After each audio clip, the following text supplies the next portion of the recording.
Boar's Head is bringing a slice of Japan to the deli. Introducing Boar's Head Ichiban Teriyaki-style chicken. Tender, slow-roasted chicken breast, coated in our signature teriyaki glaze, where ginger, garlic, and a hint of brown sugar meet for a flavor that's both sweet and savory. New Boar's Head Ichiban Teriyaki-style chicken. The bold flavor of Japan. Now at the deli. Only from Boar's Head. Compromise elsewhere. Blog Talk Radio. Here we go.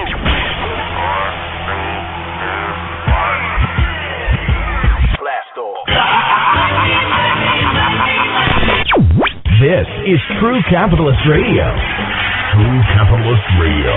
I am your host, the man they call Ghost. The badass of business. Give him capitalism or give him death. That's it. Period. Broadcasting from his Skyline office studios in beautiful downtown Austin, Texas. You sound fruitier than a box of Fruit Loops, for Christ's sake. And now, he'll take it from here. Your host, the prognosticator of prognosticators, the man they call Ghost.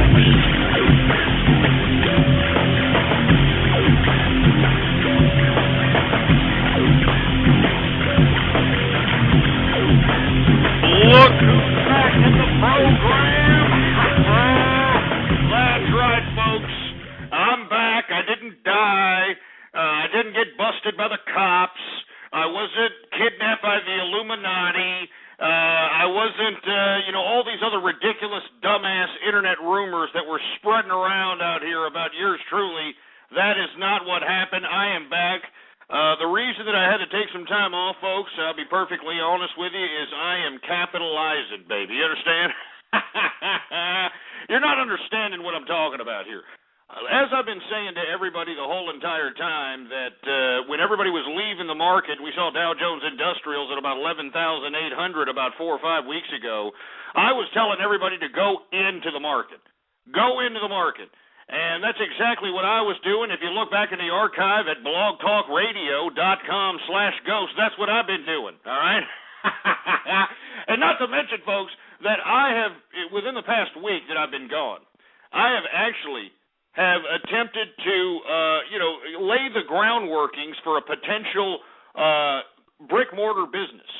That's right. I am considering investing in a brand-new brick-mortar business, so I have been investigating and getting all the number crunches for that. I don't want to tell you what industry it is, but I'm definitely telling you that it is going to be something in the retail sector because I think that everybody is going to be, spending money like wildfire this Christmas. So, I definitely want to take advantage of that. That's what I've been doing for the past week, folks, conducting business. For all you idiots that were spreading all these stupid rumors about me, you people are milky lickers, and I don't appreciate it whatsoever, all right? I mean, a capitalist can't even take a break from True Capitalist Radio, for Christ's sake. And, lo and behold, I'm out here, getting all these ridiculous, pathetic Alex Jones, David Icke, lizard-worshipping goddamn rumors about me, for Christ's sake, and it's ridiculous.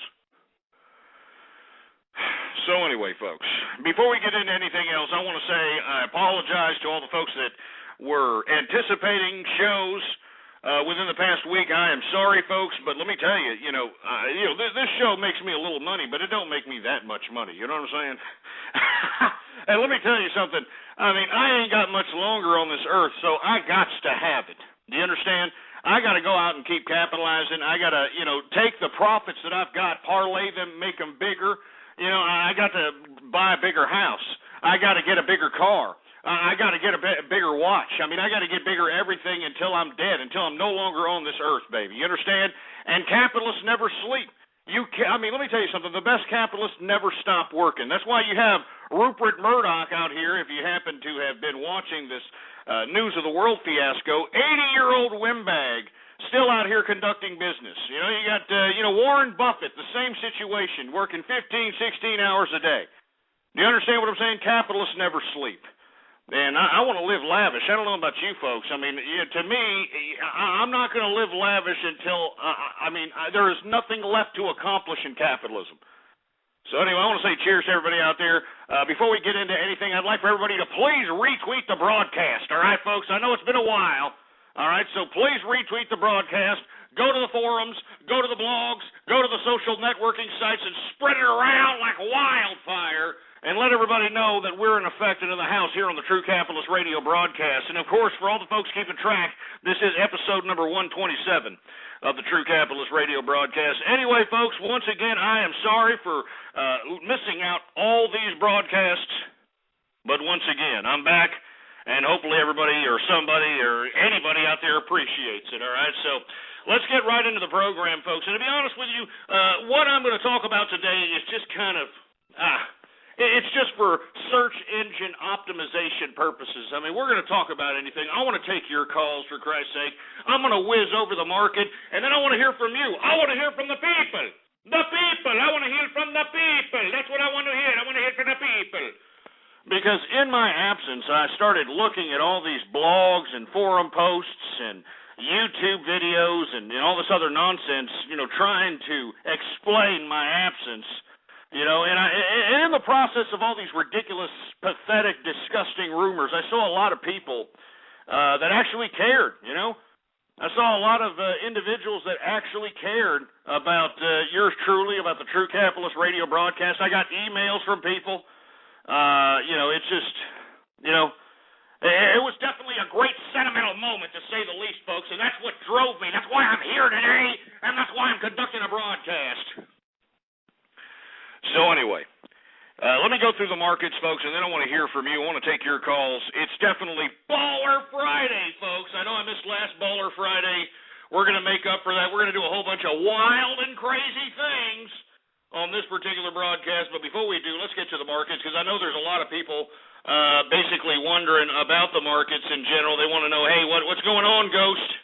You know what I'm saying? It's another helter-skelter market. Well, of course, but, if you would have just anticipated this particular bull run like I anticipated it, like I was saying, 3 or 4 or 5 weeks ago, I was saying that everybody should start entertaining investments, whether it's blue chips or even small caps. I mean, it is time for you to make investments, and if you'd have made them at that time and kept them to now, you'd be making some serious goddamn money, baby. You understand? You'd be making some serious goddamn money. Let's go ahead and look at the market, shall we? I mean, let's stop pussyfooting around here. Now, the Dow Jones Industrials did take a step back, and the reason it took a step back, folks, was because we had Caterpillar earnings coming out. That's right, Caterpillar, didn't meet up to the street's expectations, kind of took a pullback. But I kind of anticipated this, folks, because let's be honest. If we take a look at the chart at Caterpillar, it'd been riding high for a long time. It'd been riding high for a long period of time. I mean, from 2008 to now, it literally went from, a $10, $11, $12 stock to $100 and something stock. You understand what I'm saying? So basically, the reason that you're seeing negative in the Dow Jones Industrials today was because of Caterpillar weighing down this particular market. Dow Jones Industrials, if we take a look today, was down 43.25 points.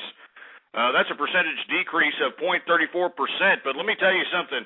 The Dow Jones still looks good to me, and like I've been saying, I'm going to still say it, unless these bozos in Washington don't get this goddamn debt ceiling situated, I am still going to say that we're going to see somewhere in the range of 13,500 Dow Jones Industrials by the end of the year, by 2012. All right? So let me continue going, all right? We got Dow Jones Industrials closing out today at 12,681.20. I'm still sticking to the 13,500 at the end of the year, And the only thing that can stop that is any kind of natural catastrophe. Something else that could stop that is an unbelievable terrorist attack like what happened in Norway today, or what was yesterday, I guess, for them. But what happened in Norway, some just unbelievable terrorist act that would just shock the entire country of Norway. We're going to go into that in just a second. Or these bozos also, they don't get the debt ceiling situated. Anything like that happens, I don't see 13,500 as out of the question by the end of the year. Unless any of those things that I just mentioned happen, I think we can see 13,500 for the Dow Jones Industrial. S&P 500 got a modest increase today. It was pretty volatile in all markets also. If you take a look at the chart today, S&P 500 closes out today at 1,345.02 points. It increased 1.22 points, a percentage increase of 0.09%. We got NASDAQ going up, baby. I mean, I don't know. Is it me or are we flirting with these 3,000, the 3,000 mark for the NASDAQ? I don't know. I'm just saying.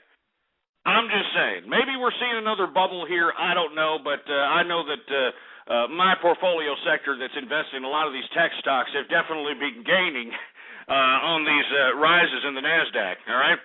So we got NASDAQ closing out today at 2,858.83 points, increase of 24.40 points, a percentage increase of 0.86% today. I mean, it wasn't too bad if you were a NASDAQ trader or somebody who was in that tech sector, for Christ's sake. And for all my brethren across the pond over there in Europe, the FTSE was on the increase today because, of course, it looks more and more certain that the Greek bailout is going to happen. It looks like, France and Germany are going to come out the pocket for these other socialist countries within the European Union. So at this point in time, everybody's looking positive out there in the FTSE. It is up 35.13 points, closing the FTSE out today at 5,935.02 points. And that's the equities markets for you, folks. I mean, as I've been saying, I don't mean to be tooting my own horn here, but beep, beep. I've been saying these stocks were going to increase, baby, and that's exactly what they did. That's exactly what they did, for Christ's sake, and I'm capitalizing for it, folks. I don't know about you, but I'm not going to just sit here and put a thumb up my ass and say, hey, I won the game now. I won the game. That's just not how it's going to work, all right? We got to continue going. As capitalists, just because you make a good score, make a good play, make a good chunk of profit, you got to continue. Do you understand? You don't just stand around there and at a level of comfort, because once you stagnate at a level of comfort, that's when you start losing. That's when you start going down. When you just completely neglect streams of revenue that could go into your bank account, into your asset accumulation, that's when you start going away. You start fading away. All right? You start fading away. That's why no matter how rich you are, you got to keep going. You want to know why? Because once you get to a certain level of lifestyle, you've heard that terminology, lifestyle. Oh, he's got a rich, luxurious lifestyle. What the hell does that mean? All right? Well, that means that, this person's probably driving, hopping out Ferraris, coming out of a 10, 15-room mansion, probably got a couple of help, got a butler going on, this type of lifestyle. You see, rich people like to give themselves that. Those that have accumulated a lot of wealth, they like to give themselves that. A lot of them like to give themselves that right away. The problem is that when your streams of revenue, of income, either fade away or they basically take a big cut, then you can no longer afford these amenities. Because remember, when you got maids and butlers, I mean, those are people's livelihoods. I mean, minimum $35,000 a year for some of these people. All right? So my point is when those revenues are no longer available, you're going to have to take a step back in lifestyle. And it's at that point when you take a step back in lifestyle is when you are a failure as a capitalist and you are a failure in life. And that's why I keep saying, folks, when you take a step back in your lifestyle, when you're an individual that, today you're eating prime rib and sirloin steaks, and then next year, you got to take a chunk off the chuck steak and, try to barbecue that into some sort of palatable meat and trying to pass that off as sirloin. You're going backwards, son. You're going backwards. You're a failure. And that's why I'm saying, folks, I'm keep capitalizing. I hope you are too. Let me go ahead and get through these markets. I want to hear from you. 646-652-4869. Let's get through the commodities market, shall we? Man, before I get into the commodities markets, do we not forget about 2 or 3 weeks ago that Barack Obama was trying to artificially bring down the cost of oil by tapping into the Strategic Petroleum Reserve set aside for a rainy day? I mean, does everybody remember this? I mean, we covered this. Does everybody remember this?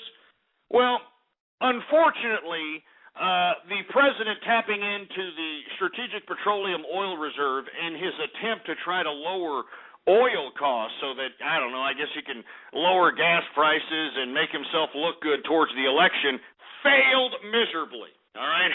I mean, have you looked at crude oil, no matter if you're Europe and Asia trading in the Brent or you're here in North America trading in WTI? It has gone through the roof.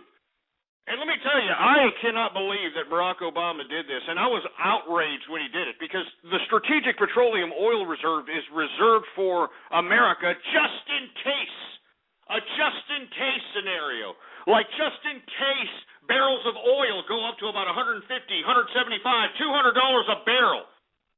Then we tap into the Strategic Petroleum Oil Reserve so that we can flood the market out here in America so that the American economy won't stand still. But you've got our president, Mr. Barack Obama, President Barack Obama, tapping into the oil reserve purely for political purposes, and it's obnoxious and it's sad, really. But let me get to the oil prices, because that's the reason why I'm bitching, all right? Let's take a look at let's take a look at Brent crude oil. And for all you folks that don't know what Brent crude oil, it's the oil shipped out to Europe and Asia. It is up today 97 cents, a percentage increase of 0.83%, closing out today at $118.48 per barrel of Brent crude oil.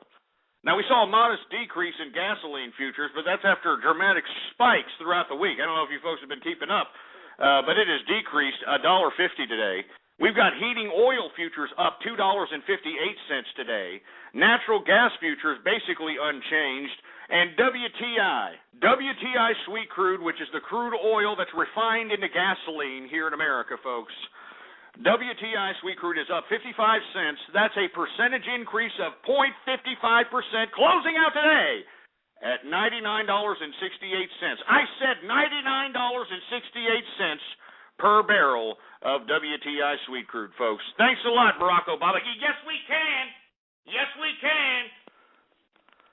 Jesus Christ. But anyway, folks, I mean, this is just horrible what this idea of tapping into the Strategic Petroleum Oil Reserve in an attempt to try to artificially lower down gasoline price. It failed miserably. And now, what happens when we have to have this goddamn barrels of oil when this goddamn oil is $150, $175 a barrel, for Christ's sake? Jesus Christ. Anyway, let me move on. We got canola futures up 60 cents. We're going to agriculture now. Canola up 60 cents. We've got cocoa down. Jesus Christ. Did anybody see cocoa today? Cocoa is down $107. That's a percentage decrease of 3.37% on the day. I mean, good God. Man. I mean, but when you see cocoa futures, drop like this, I mean, it would be a good opportunity to entertain some plays in some of these candy manufacturing companies that utilize cocoa as a base material for a lot of their products. This would mean that a lot of these price points that some of these candy manufacturers have relayed onto the customer at this point in time can now either be rolled back because cocoa is falling down as far as its price point is concerned, or they're not gonna bring it down at all, and the cocoa is gonna be dirt cheap, and the profits for these types of companies could go up. Man, this is what I'm saying. This is the type of ideas that you have to think of as a capitalist. Do you understand? I mean, this is the kind of strategic analysis that you have to be. I want you all to become capitalists. I want people throughout the world to become capitalists. And this is the way you have to view things. You have to view things in a capitalist perspective. But anyway, cocoa is down, and like I said, I would entertain possibly, depending on the price points of the equity, I would entertain some plays on some of these equities that have been beaten down by some of these high cocoa prices and have relayed some of those costs to the consumer. The consumer has relayed those costs. Looks pretty good from as far as I'm concerned. Let's go on, shall we? We got coffee up 70 cents for coffee, a percentage increase of 0.29%. Corn is up. Although we saw some decreases in corn this week, but still, we need to see more decreases. But it is up today, $12.50, a percentage increase of 1.86% for corn today. We've got wheat futures up 5 cents for wheat. We've got sugar up. I mean, Jesus Christ. I mean, did anybody see sugar? Now, let's take a step back on that cocoa entertaining play. You take in the fact that a lot of these candy manufacturers, not only do they use cocoa as a component of their candy, but they also use sugar. And have you seen sugar, for Christ's sake? I mean, look, it increased today $1.49 today. That's a percentage increase of, guess this, 5% increase today. Good God! Anybody who had an ETF in sugar literally probably they just made money today just sitting on their ass. Jesus Christ! The only thing I don't like about sugar is the fact that you see these types of sugar spikes. It's notorious within the investment community. It's actually a metaphorical reference to say, hey, you had a sugar spike, in the sense that it was just one of those one-time things. But man, 5% on the day. No BS. Let's go on. We've got soybean futures up 25%. We've got lumber down $6.80. Let me tell you, the lumber people took it in the teeth today. It is down 2.56% on the day. We've got oat futures up $2. We've got soybean oil futures up 10 cents. And the bull dykes did not come out for the wool futures market because the wool futures market is unchanged. Now, let me tell you something. Not only was I correct about the equities markets bouncing back when everybody was running scared like a bunch of pussy-whipped jerk-dick investment community bastards about 4 or 5 weeks ago, not only was I right about that, but I was also right, and I've been right, and I'm going to continue to be right about the metals. Oh, that's what I'm talking about, the metals. I mean, has anybody keeping up with the metals, for Christ's sake? I mean, if you don't have a portion of your portfolio allocated to metals, then you're an idiot, as far as I'm concerned. Now, don't get me wrong. A lot of the metals prices, have a lot to do with overaccumulation, have a lot to do with the currency, the debasing of American currency, the uncertainty of markets, so on and so forth. But why not, ride that wave up to the top? Why not ride that bubble? I mean, we all know that these metals, silver and gold, it's a bubble, for Christ's sake. Why not ride it, baby? Why not ride it? And that's what I'm doing. You're goddamn right, baby. Anyway, let's start with copper first. Copper is up $2.30 today. That's a percentage increase of 0.52%. But let's get to gold. All right, let's get to gold, because what did I say? What did I say, huh? 1,600, baby, that's what it is today. $1,602.10 per troy ounce of gold. It increased today $15.10, a percentage increase of 0.95%. $1,600 a troy ounce. And it's going to continue to go up, baby. It's going to continue to go up. And did anybody see silver? I mean, good God. Silver is up $1.12 today. That's a percentage increase of 2.88% on the day, closing out silver at $40.07 per troy ounce of silver. I mean, good God, baby. And it's going to continue, all right? It's going to continue to go up, even though the CME Group, the Chicago Mercantile Exchange, a couple of months ago tried to artificially bring down the cost of silver and gold by doing this unprecedented move by upping their margin requirements to trade these futures. And just by looking at a chart, if you look at about 6 to 8 month chart of the futures of gold and silver, you can see when all of a sudden gold and silver just took a bottoming out about 2 or 3 months ago. And the reason was the Chicago Mercantile Exchange thought that, well, since Barack Obama gave us all the taxpayers' money to recapitalize our ass-pipe investments, we have to make the administration look good because they bought us. They bought us. So, we can't make their incompetent fiscal economic policies look as stupid as they are, so we have to do something with the metals market. We got to make the metals go down in price so the people think that the value of the dollar is worth more than it actually is. And that's exactly what happened, folks.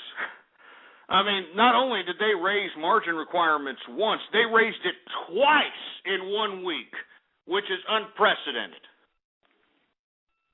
but still, the metals continue to go up. I mean, let me tell you, had they not done those margin requirements, I think that we would be seeing gold at about $2,100, and we'd be seeing silver at least 60, and that's no BS. Let's go to livestock, and then I want to take your calls. All right. Live cattle futures are up. Well, actually, nothing happened. Jesus Christ, it was leveled off today. No change today in the live cattle futures, but cattle feeder is up $1.20. That's a percentage increase of 0.89%. And for all you assholes that like to shove a couple of ham bones down your fat jelly-ass gullet, lean hog futures are up $1.92. That's a percentage increase of 2.12% on the day, baby. Woo! Let me tell you something. And people are like, what the hell's a ham bone? Well, let me tell you, whenever I pass by somebody that's like grossly obese, look, this is America. You can do what you want. If you want to be a little fat in the ass, that's your problem. As long as you're, paying your bills, and as long as you're a capitalist, who the hell gives a crap, But I'm talking about these fat, jelly-ass, obese assholes that are using hover rounds to get through the freaking mall. Do you understand what I'm saying? I'm talking about these fat jerk dicks that are about 35 years old. They got cellulite dripping over their guts. They probably haven't seen their private parts in at least 10 years. I'm talking about these fat assholes. All right, whenever I see them, whenever I walk by them, because you can't call them a fat, jelly-ass piece of crap in their face anymore because, they're going to consider that a hate crime, which I think it's just motivational speaking. But, if you actually go by these wastes of human, disgusting blob crap and happen to call them, some disgusting fat ass, you could possibly be inflicted with some kind of fat hate crime of some sort. So whenever I pass by these disgusting human specimens, I like to just randomly say just ham bone, fat jelly ass greasy smelly ham bone. I mean, like I said, this is America. You can tell who's rich fat and who is ghetto fat, and who's the Poe in America fat. Now, Poe in America fat people, they look like just, fluffy bastards. I mean, the fat is just random in some places. I mean, have you noticed, like, some of these poor fat women, they usually have bigger rumps, like, bigger fat, like, thighs, and I mean, they can have skinny midsection, a skinny stomach, but these disgusting fat jelly thunder thighs, all right? That is a signification of cheap-ass, disgusting food, all right? Now, there's something I like to call rich fat. You know what I'm saying? Where, it's all in the torso. You know what I'm saying? I mean, you look like a freaking Viking.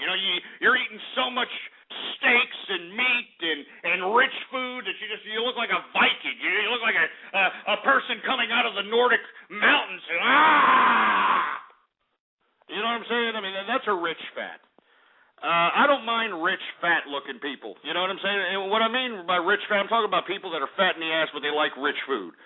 All right? I'm talking about idiots that, have to shove, rich pieces of meat, rich proteins, down their gullet. I'm not talking about poor fat, which goes and just hogs it on the dollar menu. You understand? The dollar menu is what gets these people these disgusting, body shapes of fat, I'm sorry, I didn't mean to get off on that tirade, but I'm just letting y'all know I'm sick and tired of seeing you fat, jelly-ass, disgusting, tubber-lard bastards with these hover rounds. I'm sick of it, all right? Because I know for a fact that my tax dollars went and actually paid for your little stupid hover round. I mean, believe it or not, Medicaid pays for this crap. Medicaid pays for these stupid hover rounds for these fat bastards. Jesus Christ. Give me a drink. Give me a drink, for Christ's sake. I need a drink. Oh, man. And, of course, folks, I got my Johnny Walker Blue Label because, I'm not drinking anything but the best, and you know it. Cheers to everybody out there who's living lavish. Let me go ahead and take a swig of this. Oh, yeah, baby. It's Baller Friday, baby.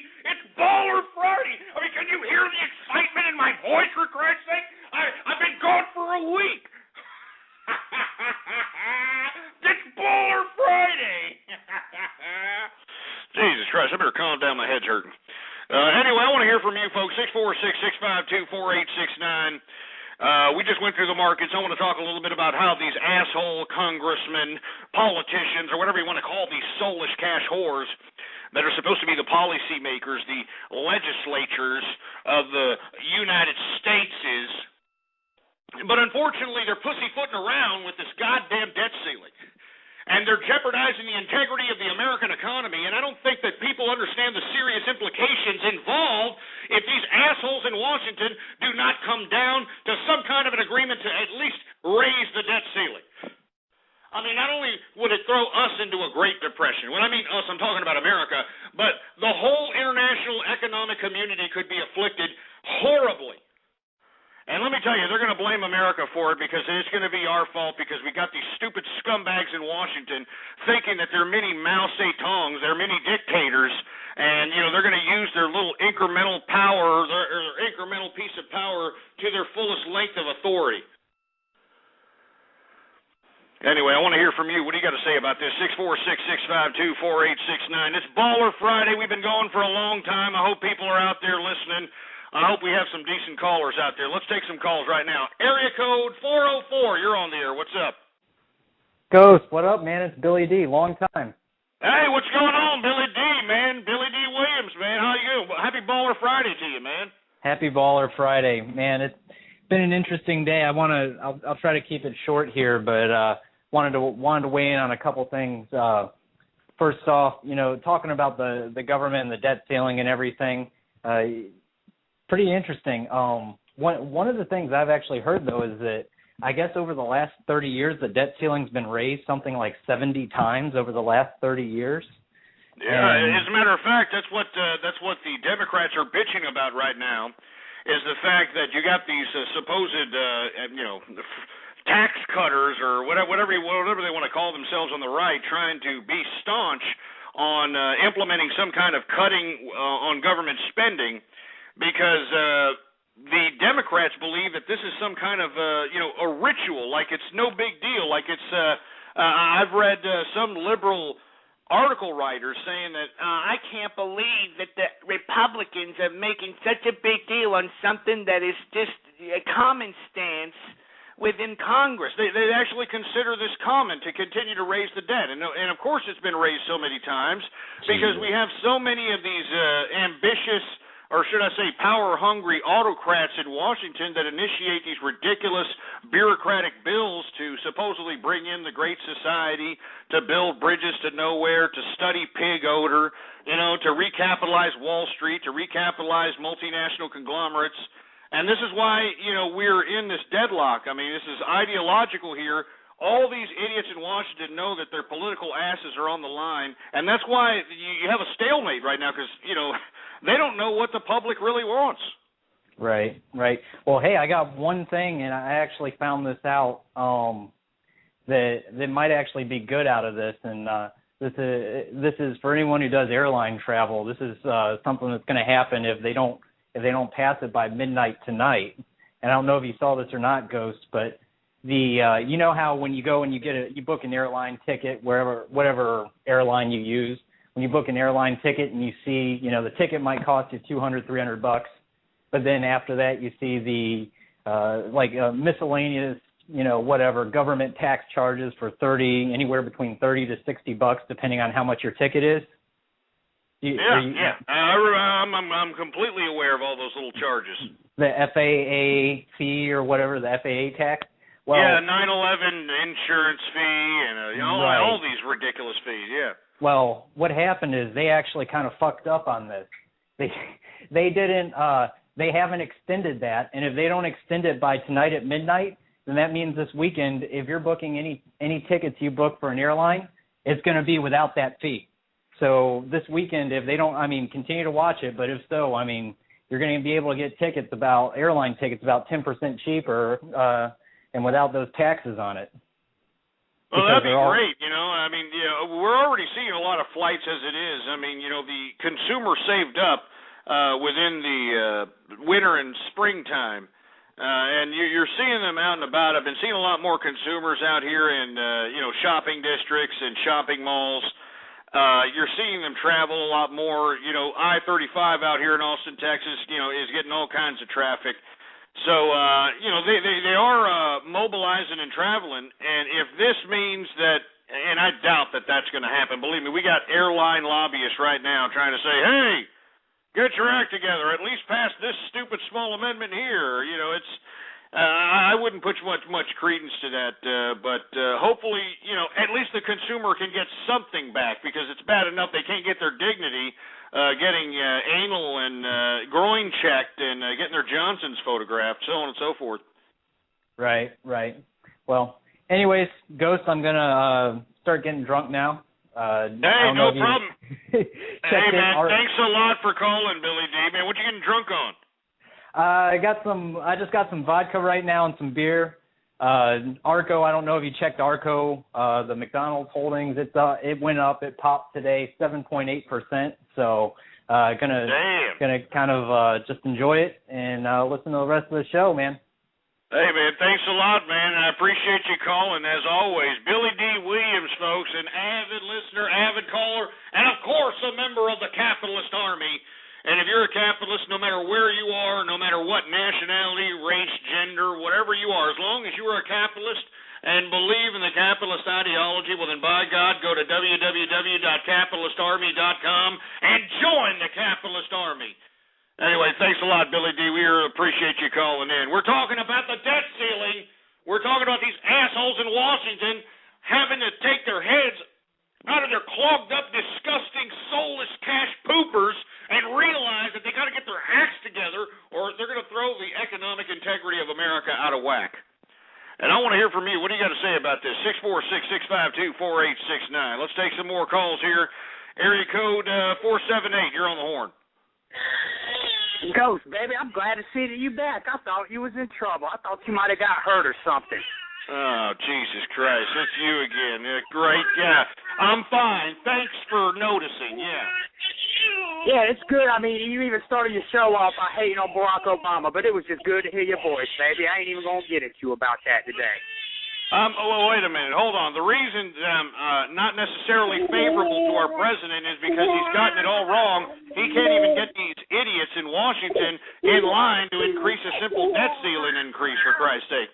I mean, he has no power whatsoever, no clout.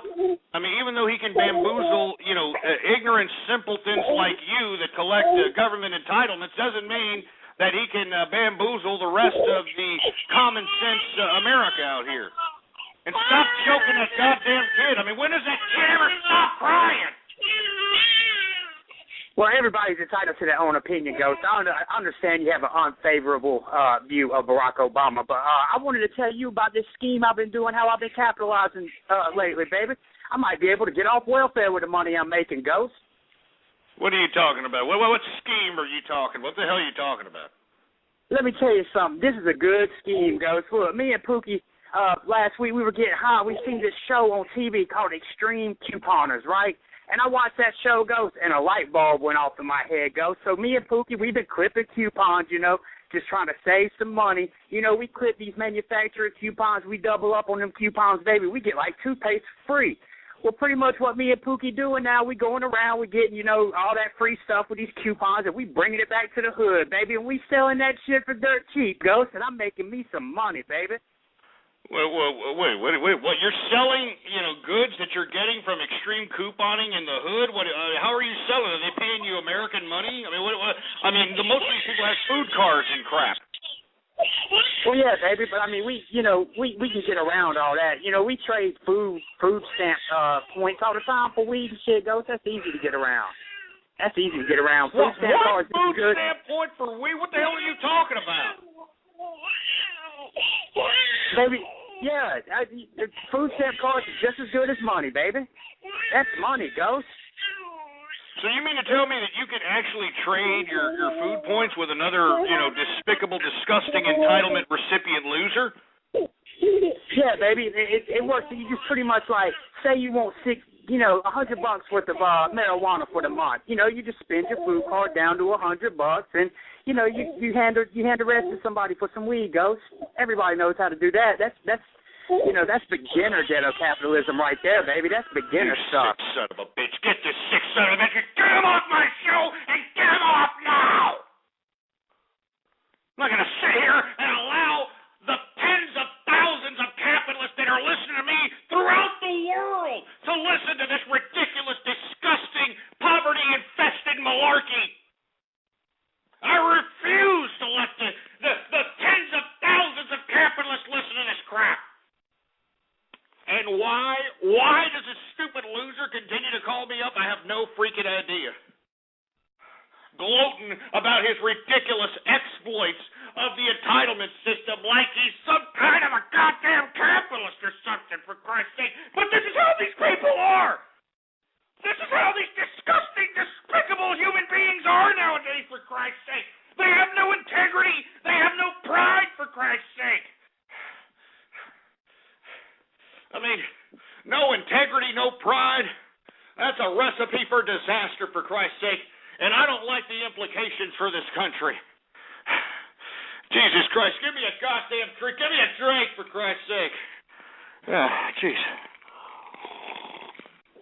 I freaking hate that guy. Let me just calm down here. We're supposed to be talking about these scumbags in Washington raising this debt ceiling. And, of course, we got sidetracked by this asshole that calls me up with that ridiculous crying kid in the background. I mean, I feel sorry for that kid. Every time that goddamn kid is crying up a goddamn storm. I mean, where's Child Protective Services, for Christ's sake?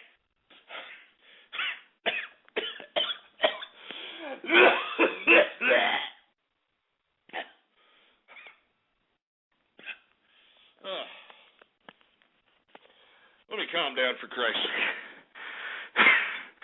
Let me calm down. I'm getting off keister here. I'm sorry, folks. We're supposed to be talking about the debt ceiling. I mean, these soulless cash whores in Washington taking their heads out of their ass and increasing the damn debt ceiling. But I want to hear from you. Give me a call right now. We're live. 646-652-4869 is the number to call. Do we got another caller, engineer? Well, let's go ahead and get them on here. We got area code 239. You're on the horn. What's up? Hey, Ghost Man, you're shooting pearls at the swine. Well, most of these idiots are out there talking about My Little Pony. The Obama administration puts in Agenda 21. You know what I mean? Yeah, well, why don't you enlighten us about Agenda 21? They're trying to take up all the rural agricultural land here from the private owners. Now, what part of the country? That's happening in several parts of the country. Up here in Texas, right. too. Yeah, that's right. Down there in Texas where you're at. Yeah, well, this is why I'm trying to enlighten a lot of these individuals about these subject matters. But, of course, sir, you're listening as well as everybody else. The American youth and those with any kind of intellectual curiosity aren't caring. They're not caring whatsoever. These people are just going out, pretending like it's a great day in Mr. Rogers' neighborhood, watching American Idol, voting for Scotty McQueary, because, he's so adorable, old Scotty McQueary. Oh, yeah. The country music scene's definitely going to acknowledge his contribution to the femininity of that particular demographic. Jesus Christ, I hear you, sir. And let me tell you, we can sit here and talk about all the hypocrisy and all the contradictions that are within this government and this society, but let me tell you, this is just, it's just overload, really. It's just overwhelming, and all we can do is try to relay messages, try to relay ideas, and hope that it penetrates the psyche of those listening, and they, in turn, pay it forward and tell somebody else. I want to hear from you. Let's take another caller here. Area code 303. What's up? Hey, Ghost. How's it going, man? Pretty good, man. I'm a recent listener. I actually just started listening last week, and I got to say, man, I love what you're doing, dude. Fucking awesome. Man, I appreciate it, man. Yeah, I'm a fellow capitalist as well. I actually just recently woke up last year and started working for myself as a freelance writer, and matter-of-factly came into contact with the Forex market. And wow. wanted to touch on a couple of points with you. But yeah, Forex is awesome. Really.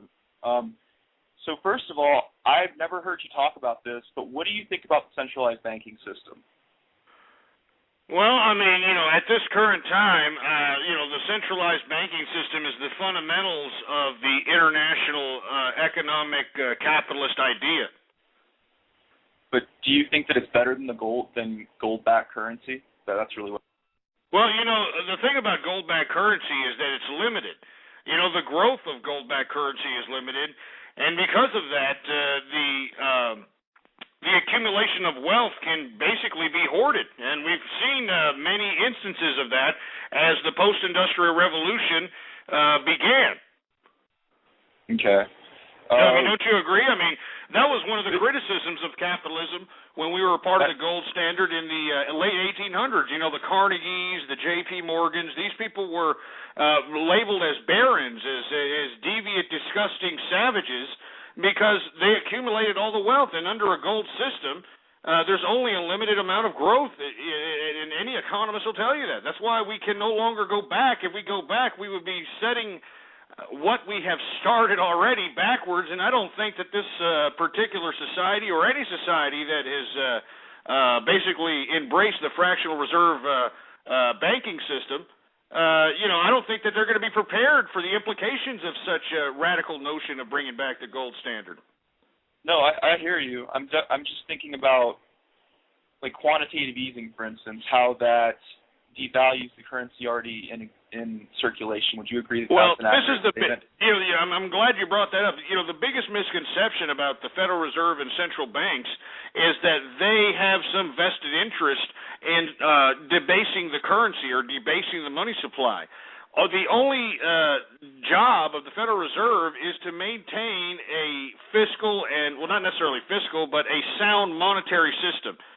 And what's unfortunate is that our government obligates us, and they obligate our tax dollars to all these wars. They expand, government programs. They give money to all these countries. They spend it on all these ridiculous endeavors. And, the government treats our money like it's no big deal. And the bureaucratic system of government is what's debasing the currency. The only reason that the Federal Reserve has to implement these phases of quantitative easing, which is nothing more than an economic fancy way of printing more money, that's all. That's just a fancy way of saying that, is because of the response by the government. Remember, if you look at the Federal Reserve Charter, and I know there's a lot of people that hate the Federal Reserve because they think it's some ambiguous boogeyman, but if you look at the Federal Reserve Charter, they are solely looked over upon by the government and the American people. And if the government and the American people are both embracing this idea of spending money that they don't have, not only do they not have, but their great-great-great-great-great-great-grandchildren don't have, well, the Federal Reserve's job is to somehow maneuver all these financial obligations that the government has basically put on the taxpayer and basically somehow continue to maneuver some kind of sound currency within this financial environment. I mean, the Federal Reserve has no power. I mean, it has no vested interest in continuously printing out money. I mean, the only reason that it's printing out money is because this government continues to spend it. And the only response that the Federal Reserve can do is somehow through money mechanics and fractional reserve banking and other things that probably haven't even been invented yet as far as the evolution of this type of Keynesian economic theory is concerned. They've got to somehow maneuver the currency to where it can still be somewhat sound amidst this ridiculous spending spree of our government, man. Right. I wanted to touch on the debt ceiling real quick, too, if I could. Go right ahead. Okay, so, I mean, the way I see it, and correct me if I'm wrong, but the way I see it is, if you look at a country as a person, right, if you look at them as an individual, as a debtor, what it looks like to me is that America is, taking one credit card and using it to pay off the next every time we go deeper into debt. And instead of saying, okay, let's turn this garbage off and start paying back all this money that we borrowed, we're just borrowing more money to pay off the money that we owe on. Basically, the only thing we're doing is covering the interest while we're digging ourselves into a deeper ditch. And that's why our currency is... Absolutely. No, you've got the fundamentals absolutely correct. You see, it's that argument that's being brought forth by these teabaggers and these right-wingers in an attempt to try to cut some of these entitlements. The problem is that they're false prophets. These assholes on the right are not cutting where we need to cut. I mean, how old are you, son? How old are you? Around what age group? I'll be 27 pretty quick here. I don't want to give an exact date. No, that's fine. That's fine, man. No, don't worry about it. You're never going to see Social Security. And yet, if you have a job, if you have a job, you're going to continue to have Social Security, Medicaid, and Medicare docked out of your pay, even though you're never going to see it. And why is it continuing to be taken out of your check? So that you can support the people that put us in this mess. And you see, the Republicans and the teabaggers do not want to cut Social Security. They don't want to cut Medicaid and Medicare. They don't want to cut any of this stuff. They only want to cut, nonsense that's purely cosmetic so that they can win over the votes of this contingent that believes in fiscal responsibility. That's why I'm saying I don't believe in any of these scumbags that are running for office today. And as far as I'm concerned, if they really wanted to balance budgets, if they really wanted to, actually cut spending and raise revenues and actually attempt to bring down this particular deficit, that we would be starting to talk about Social Security cutting and Medicaid, Medicare. But you're not going to hear them say that because, believe it or not, the only people that go out and vote, go out and vote are old people. Well, here's the thing that really gets to me. If we cut those programs, we just cut them shreds, people would have access to more of their tax dollars. And I'd like to, put forth the assertion that the tax dollars being taken amount to a hell of a lot more than an $800 or $900 a month Social Security payment. But we believe, I talked to one of my liberal friends about this recently, and she said, of course it was a she said that, well, people don't know how to save their money, and we have to protect the people that won't save their money. So the government makes them save their money and then gives it back to them later. I mean, what the fuck kind of stupidity is that? Well, it's stupid because, first of all, they save that money and they get no interest for it whatsoever, Right. I mean, they get no interest for it. And is she talking about the poor people that get the money at the end of the year after getting it docked out of their pay, the people that make under whatever, $20,000 or whatever it is? Is she speaking about them or just the general American populace as far as Social Security retirement is concerned? Retirement, sir. Retirement is what we're talking about. To be perfectly honest with you, Social Security was just a ridiculous bunch of nonsense when it was initiated during a precarious economic time in American history. It was put forth by this closet communist named Franklin Delano Roosevelt, who was conveniently the only president to, serve 4 terms in office. Well, the 4th term wasn't a full term. He conveniently died. I wouldn't be surprised if, there's some nefarious black ops around that because the man would not step down. But this was the man that initiated this amongst a whole bunch of other type of socialistic communist ideas. I mean, people need to remember that, we were headed down this communist path. I mean, Joseph Stalin was Time Magazine's Man of the Year in 1945. It's no coincidence that you see you've got Franklin Delano Roosevelt out here sitting next to Stalin as if they're chums. I mean, this is not a coincidence here. And the only reason that this, Social Security idea was initiated was to allocate more revenue for the bureaucratic government so that they can assert their power of authority. And that's exactly what's happened. When they accumulated all this revenue from taxpayers via Social Security, what did they do? The government used that big pool of money to go and grow the government bigger and grow more government bureaucracy and grow more government infrastructure. That was purely the purpose of Social Security. Anybody who says it was because of this or because of that is an idiot. Yeah, absolutely. I agree 110%. I mean, because that's what happened, right? I mean, look. I don't know how many unfunded liabilities or unfunded financial obligations are being sourced. Their finances are being sourced by future revenues of the Social Security system, but it's unbelievable. It's unbelievable, and this is just pure socialism. It's pure communism. And when people talk about, McCarthy being some fanatic about how he was just kind of, going off his keister about communism, he was absolutely correct. And I find it disgusting that we read in the history books that McCarthy was some kind of a schizophrenic, communistic, schizophrenic, or whatever the hell they try to label him as. He was a goddamn patriot because he knew, as well as anybody else who was a capitalist, that these goddamn bureaucrats in Washington want communism because it suits their power-driven idealism.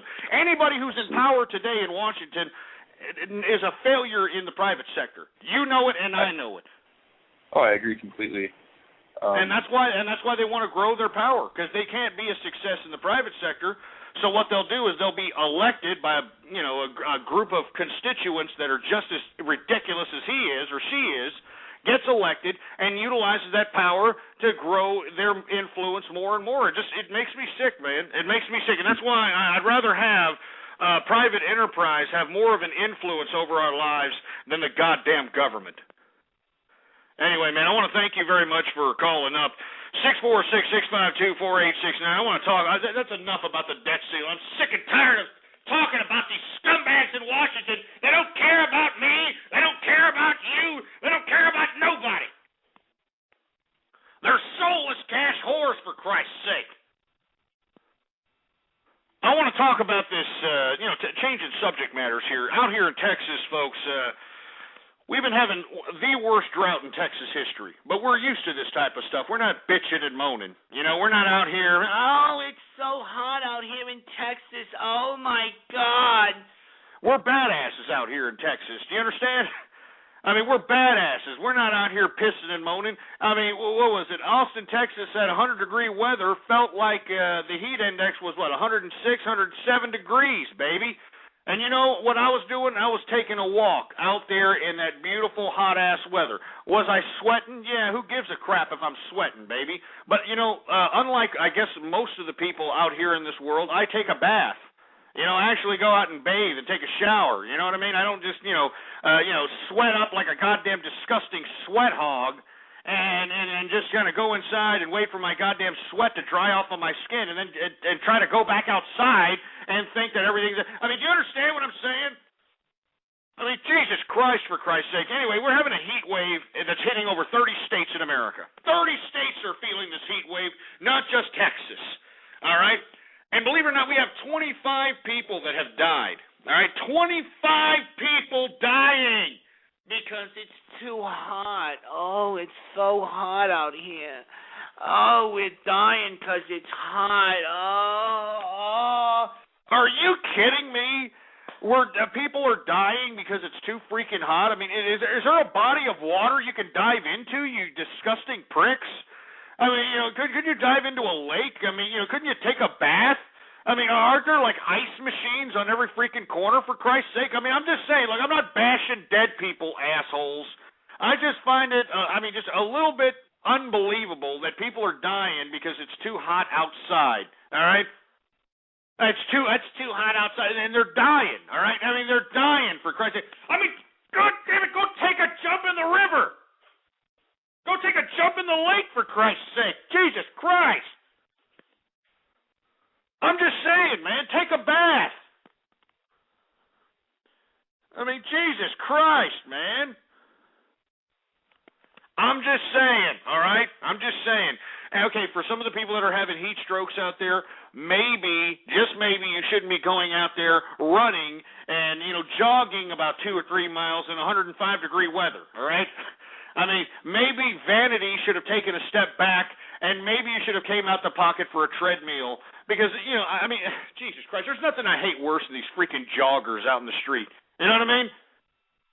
These stupid joggers, we're supposed to really give a crap about these people. You know what they're doing? They're showing off their bodies to anybody who happens to be passing by in a nice car that wants to pick them up and give them a few bucks so they can pay next month's rent. That's what those people are. I kid you not.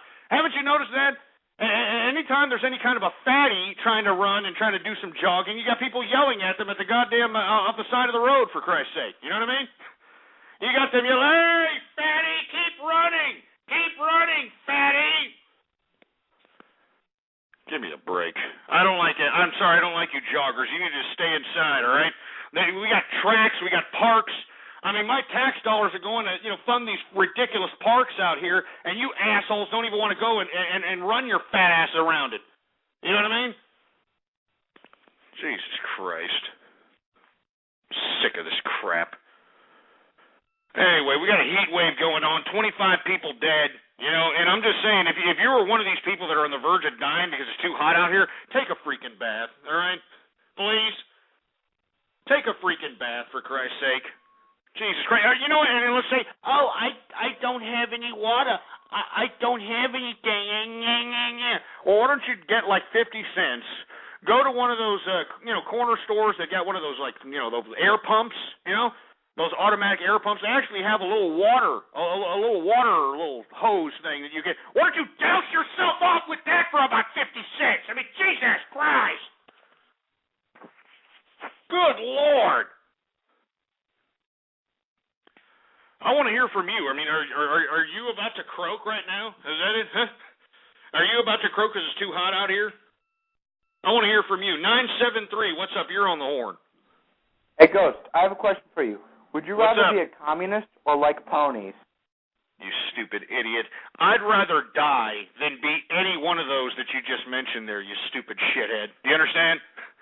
I'd rather die. I'd rather take a dirt nap than embrace communism or to embrace this ridiculous My Little Pony nonsense where all you stupid bronies keep shoving this crap down my hole. That's another group of assholes that really needs to get a digital backhand to the face.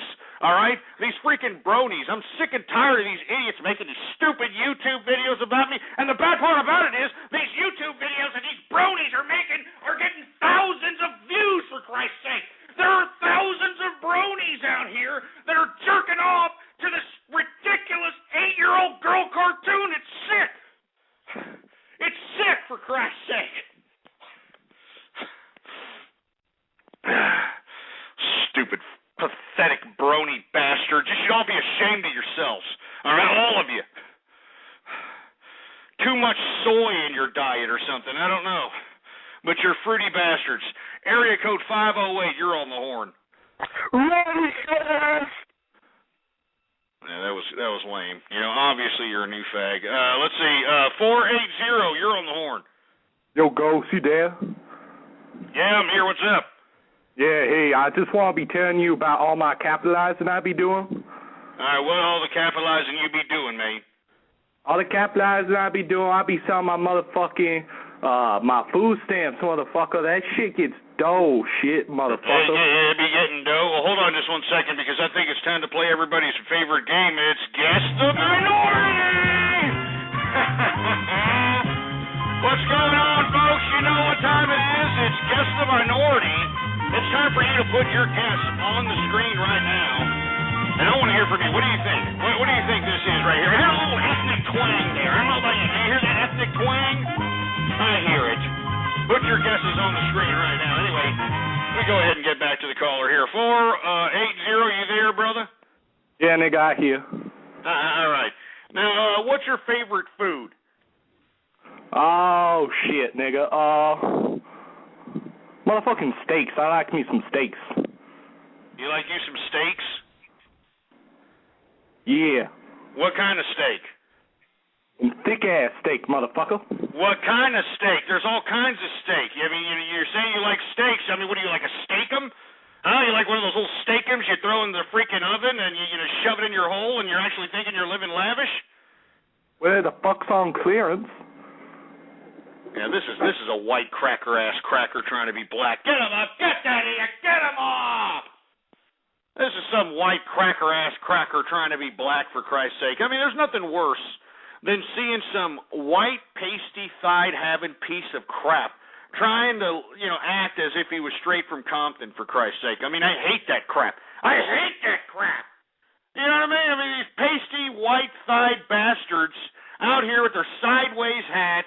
You know what I mean? They got the stupid, FUBU shirts when they don't even, they never even stepped in any kind of urban retail outfit in their lives. They got it straight out of Dillard's or some ridiculous nonsense like that.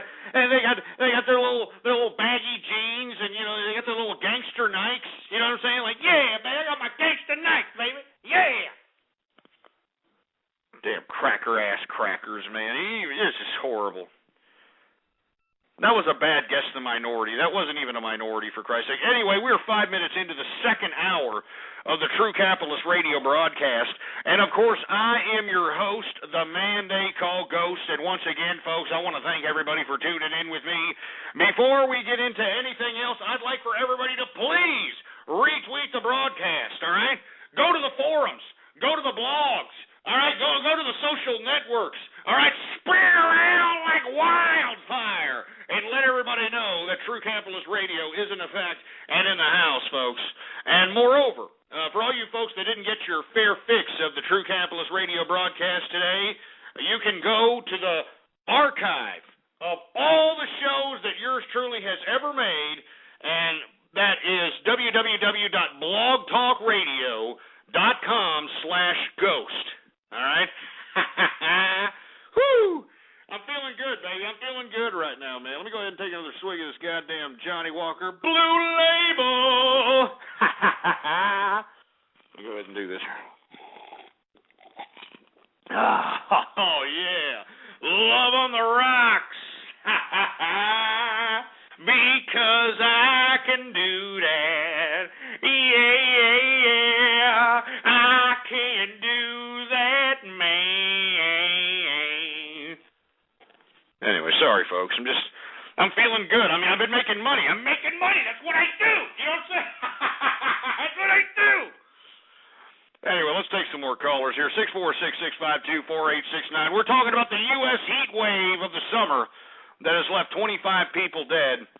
And all I'm saying is, I mean, you know, isn't there a body of water somewhere? I mean, you know, can you make a fan out of something? I'm just saying. I mean, can you hide under a tree? Huh? Yeah, I mean, I'm just saying. Area code 618, you're on the horn. What's up? You're on True Capitalist Radio. Hey there, Ghost. I just have a how's it quick going? comment. Hey, I'm doing pretty good. I just have a quick thing to say about this whole heat wave thing, and that is I love My Little Pony. Yeah, you sound like you love your little pony, you stupid fruity bastard. Get that in off! Get him out of here! Stupid bastards. And, you know, you little brony bastards, I really don't appreciate you trying to put me in brony form, all right? I saw that little jerk-off video of you using the clip of me singing that stupid little theme song of yours and putting me in pony form like it's some kind of a goddamn big joke or something. It's not a joke, all right?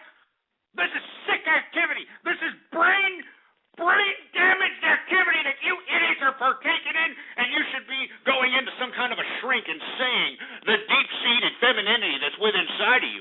I mean, what is it exactly that is inside of you that makes you want to become a brony? Was it the fact that you were taking showers with males with longer schlong heads than you in gym class in high school? I mean, what is it deep-seated inside of you that makes you want to be a brony? I mean, I just don't get it, man. I don't get it.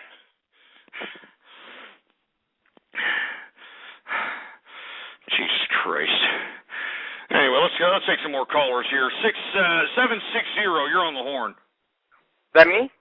Yeah, it's you. What's up? Nice. Yeah, I gotta say, this heat wave is ridiculous. I have to say, you are the funniest racist I have ever heard on the air. Well, hold on right there, Fruit Bowl, all right? I'm not a goddamn racist. Before you start frothing at the mouth out of that little suckhole of yours, you need to realize that I am not a racist, all right? I'm a melting pot of friendship. I've been telling everybody who listens into my broadcast to spread that around the internet and throughout the world, that Ghost from True Capitalist Radio is a melting pot of friendship, all right? I mean, let me tell you something, you know... You idiots are really starting to piss me off with this goddamn racist kick, because that's another reason why I took a little bit of a time off from the broadcast. I was getting emails from media outlets, you know, wanting me to do an interview with these idiots because, I mean, why? Because you idiots are calling me some kind of a goddamn grand dragon. You idiots are calling me some kind of a freaking racist out here, and these people want my opinion on racist topics. I'm not a racist, you idiots! I'm not a goddamn racist. I'm not a freaking racist, man. I'm a melting pot of friendship. God damn it. I'm a nice guy. God damn you people. Get this mic up. Get this crap out of my face. Get it out of here. I don't want to get it out of here. Piece of crap.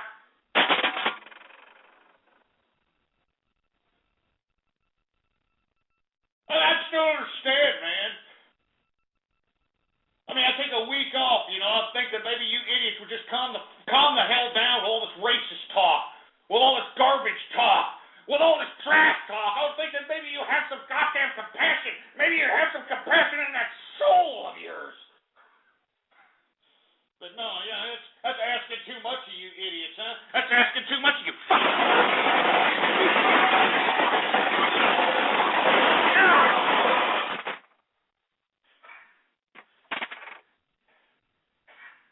It just makes me sick, man.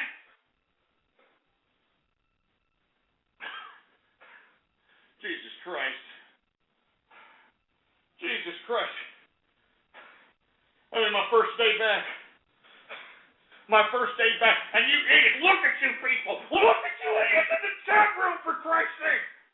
I'm a capitalist, and I deserve more respect than the idiot crap that you're giving me here and now. I'm a capitalist.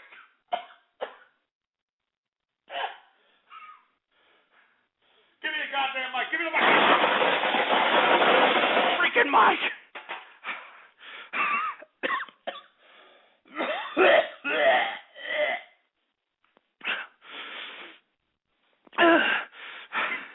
I deserve more respect than this from you stupid, sorry pieces of crap.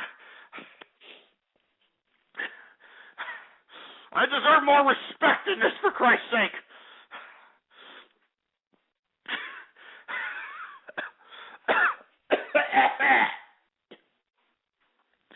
You assholes that are doing this.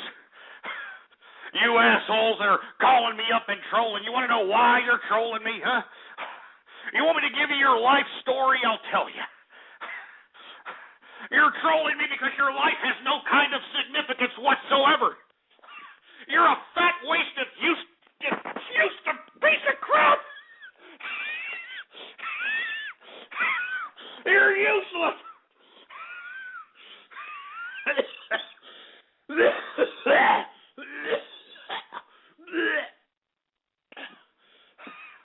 You're useless.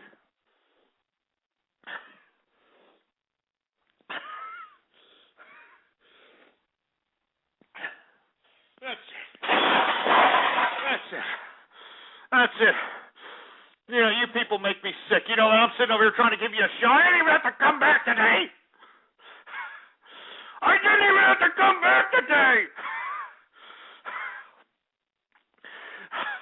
But I come back trying to give you idiots a show out here, trying to put my soul on display for the world on the internet. This is how you repay me. This is how you repay me.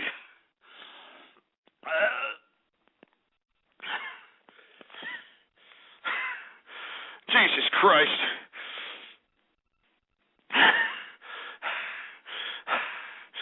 Oh, Jesus Christ.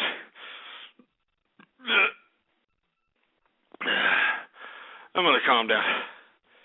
I'm going to go for a break.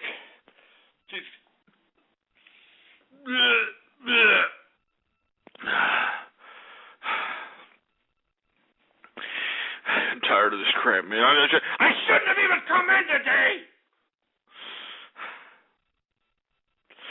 You stupid pieces of sorry sacks of crap. Give me a drink. Give me a goddamn drink.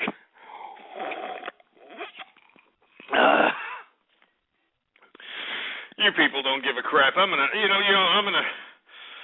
put on a song because you people are ungrateful. You're ungrateful jerk asses, and I'm sitting over here. I'm bearing my soul for you people all over the internet. You don't care. God damn you people. You don't give a goddamn. tell you something right now. I bet you money. I play a song out here. You're going to see this whole goddamn stupid little ridiculous, idiotic, stupid, dick-headed, repulsive chat room go nuts for Christ's sake. I bet you'll see it. Put on some music, engineer. Put on the song that'll make all these stupid little jerk asses scream in their pants. Put it on, for Christ's sake. There it is. Huh?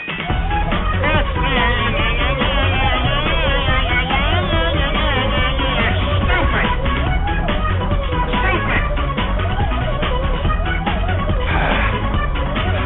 Get me off the air, engineer, for Christ's sake. Get me off the cup.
Your mom's a whore. Your mom's a whore. She sucks cocks at the dollar store. Your mom's a skank. Your mom's a skank. She licked my balls and gave me a yank. Your mom's a trick. Your mom's a trick. She eats vaginas and she swallows dicks. Your mom's a coos. Your mom's a coos. She fucks the Muslims and sucks the Jews. Your mom's a bitch. Your mom's a bitch. She left me with a nasty itch. Your mom's a slut. Your mom's a slut. She likes cucumbers up her butt. Your mom's a hooker. She's not a looker. Always complaining how her puss is aching. Which is weird because she's a whore. I've got her number and a big cucumber. All that is left now is sex with the fat cow. Is sex with the fat cow. Is sex with the fat cow. Is sex with your mom. Your mom's a whore. Your mom's a whore. She sucks cocks at the dollar store. Your mom's a skank. Your mom's a skank. She licked my balls and gave me a yank. Your mom's a trick. Your mom's a trick. She eats vaginas and swallows dicks. Your mom's a coos. Your mom's a coos. She fucks the Muslims and she sucks the Jews. Your mom's a bitch. Your mom's a bitch. She left me with a fucking itch. Your mom's a slut. Your mom's a slut. She likes cucumbers up her butt. She likes cucumbers up her butt. She likes cucumbers up her butt. She likes them up her butt. You trust fun cunt. You're listening to Ghost on True Capitalist Radio. True Capitalist Radio. All right. All right. We're back, folks, and I've calmed down a little bit because, I was getting a little off-keister because these assholes out here in the internets are trying to agitate my show. They're trying to piss me off. It's my first day back, for Christ's sake, and they can't even cut me no goddamn slack. You know what I mean? They can't even throw, a brother a peace sign. They're player hating out here. You know what I'm saying? They're lucky that this isn't some goddamn bar room because, if this was a bar room, I would straight up go up into your mug, tell you that we can handle this like some gentlemen or we can get into some gangster shit. Anyway, let me go ahead and take some more callers here. 646-652-4869. Before I take any more callers, I want to talk a little bit about the Lowe's boat. It's back again, baby. That's right, folks. The Lowe's boat is back, baby. For all you folks that are unaware of what I'm talking about, well, obviously, you're not in tune of what's going on out here in digital culture, all right? But anyway, it seems to me that LulzSec is back, and, recently they've taken down News of the World. They took down a lot of Rupert Murdoch's media asset websites, and they released a statement. And in the statement that they released, LulzSec and Anonymous, and I'm assuming they're in conjunction with one another, all right?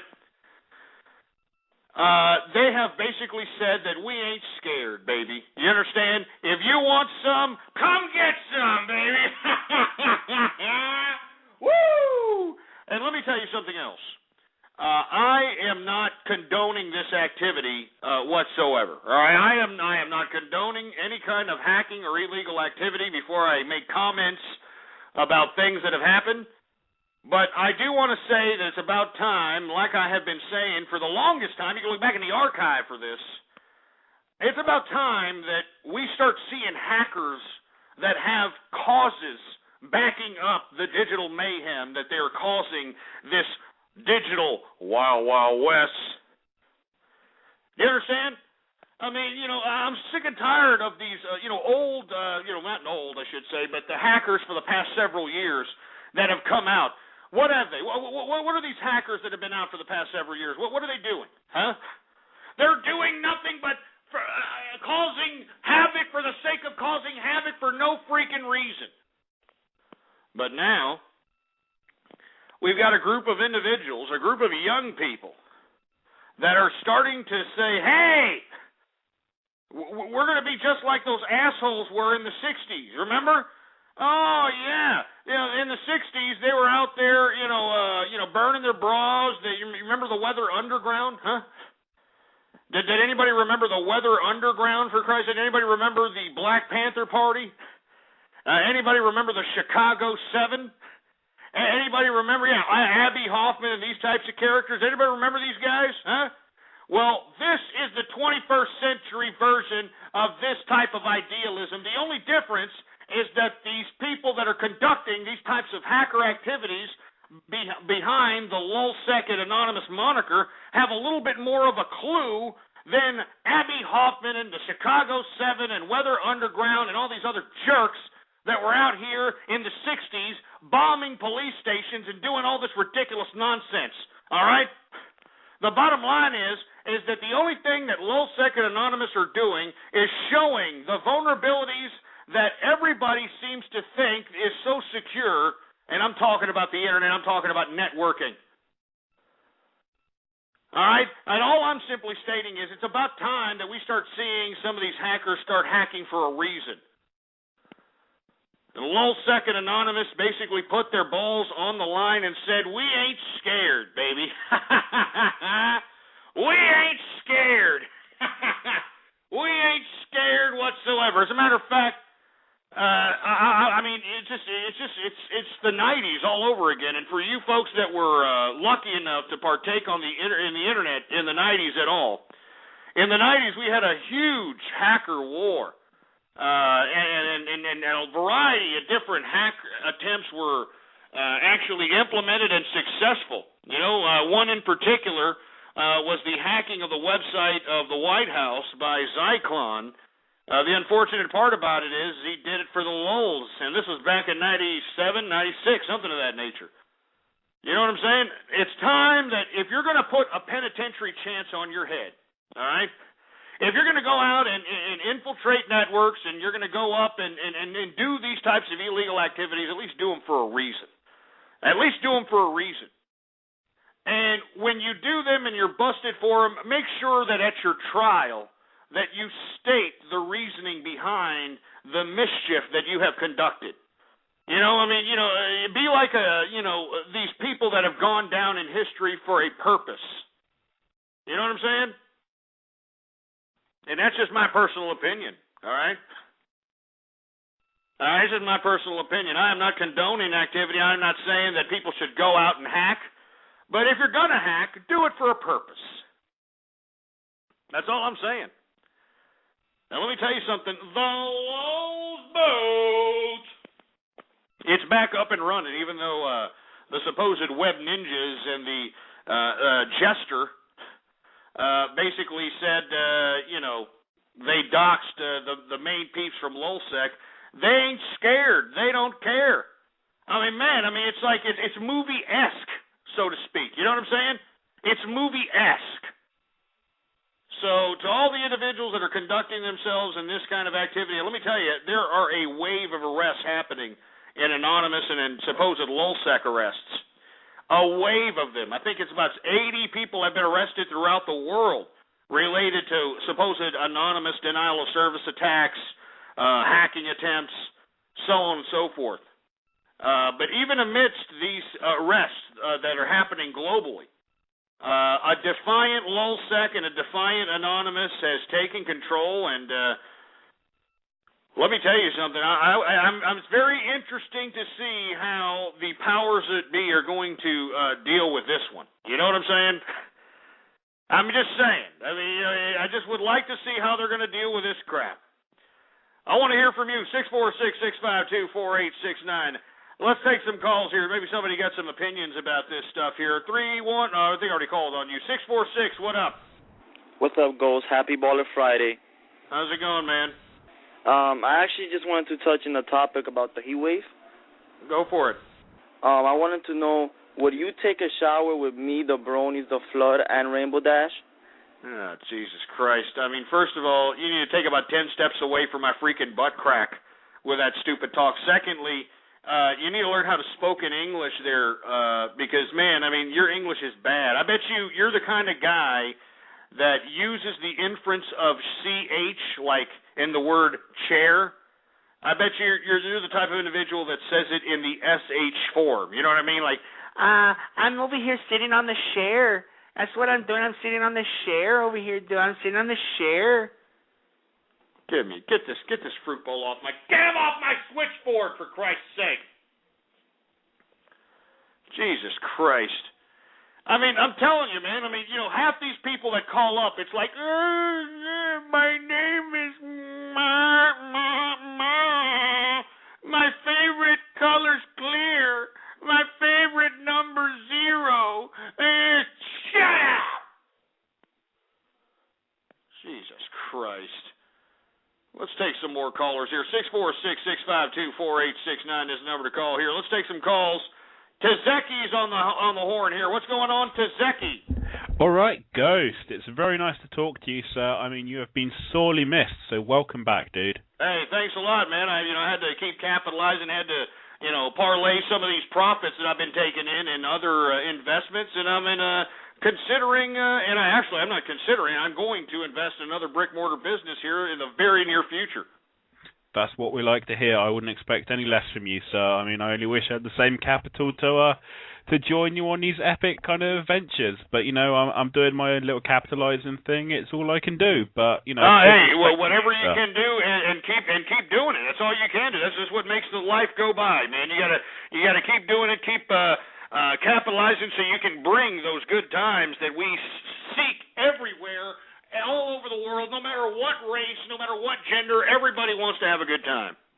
I totally agree. And, I'm not out there kind of like you. You kind of know all the investment stuff. You have all these businesses. I'm just like a software guy. I'll happily sit in my cubicle and program away. But, I love it to bits. And I'm happy doing it. I'm making good money. No benefits. True capitalist. And that's just the way to roll. Yeah, it sounds the way to roll to me, man. So what's going on, Tezeki? It's good to hear from you, man. Like what? I mean, I've actually got a couple of things to say. I think I was like this on your last show, and I ate so much time, so I'm sorry if I kind of try to get through a lot of stuff. Go for it. Go ahead. I mean, one thing I was very glad to see about LOLSEC, I wasn't aware they took down any of the News of the World publication websites, but I know they apparently took an awful lot of emails from The Sun and News of the World. And then, of course, you've got the Murdochs up in front of the British Parliament basically being grilled. And I think Rupert Murdoch's son has basically, his testimony has been called into great question. And then I think it's LOLSEC basically turned around and went, you know what, we're not going to release all the emails we've hacked and taken because we don't want to jeopardize any kind of court proceedings. We don't want to, be the ones that might give him an easy way out if he's done some bullshit. Certainly. And I was like, and it's like, I can respect hackers that have turned around and kind of went, hold on, if we do our thing and release all this stuff, we might actually stop this guy getting his just desserts. So I was like, rock on, LOLSEC. I can see you doing the right thing there. And not only that, I mean, they are causing some serious damage now. I mean, they're thumbing their noses at all authorities throughout the world. I think it's pretty ballsy that they're basically saying that they're not scared. It doesn't matter, if they get taken down, they're ready to go. I mean, I think that's pretty ballsy there, man. I mean,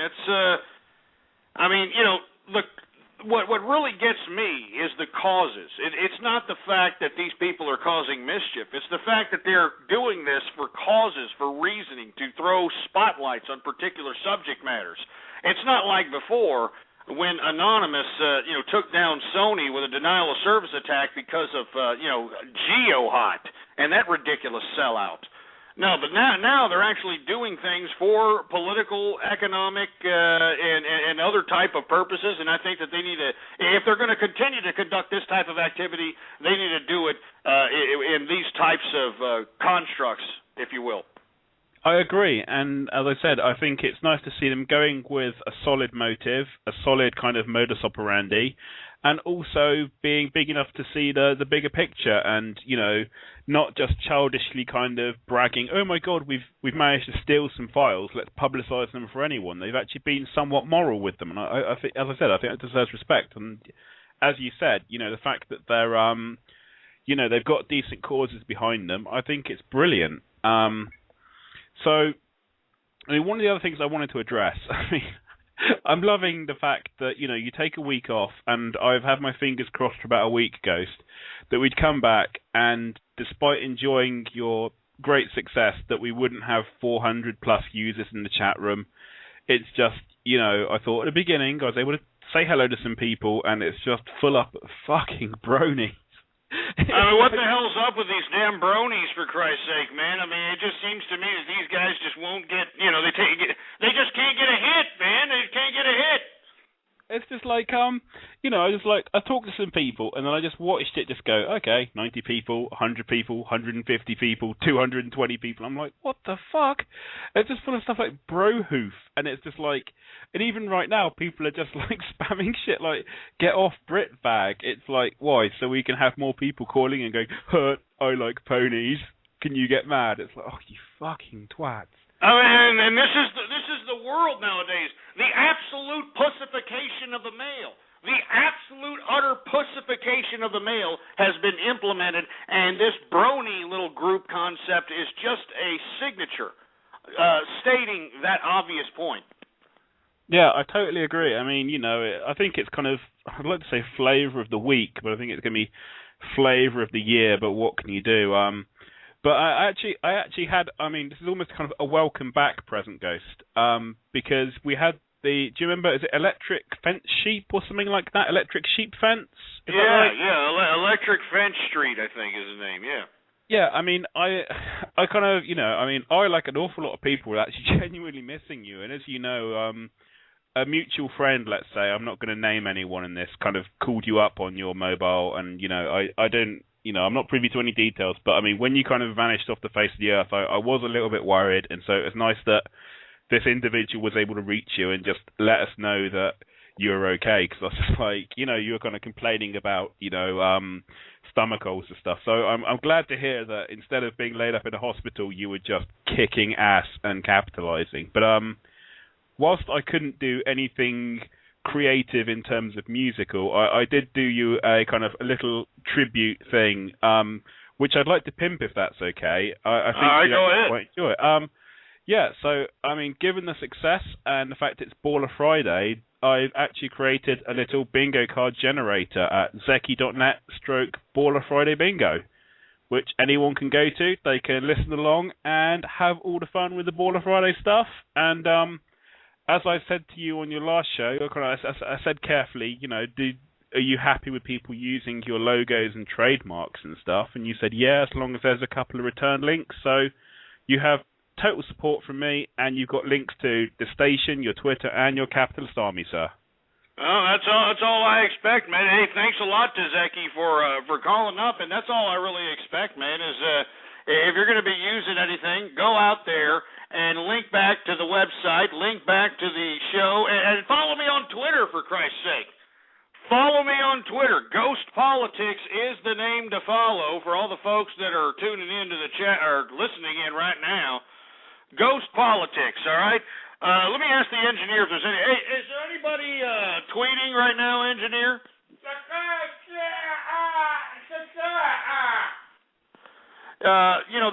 how it is, I mean, that's how it is, for Christ's sake. I mean, let's go ahead and see if we got any goddamn people tweeting. If you want a shout out, of course, for you folks that are unaware, just send me a tweet. Ghost Politics is the name, all right? Let me know what's going on, all right?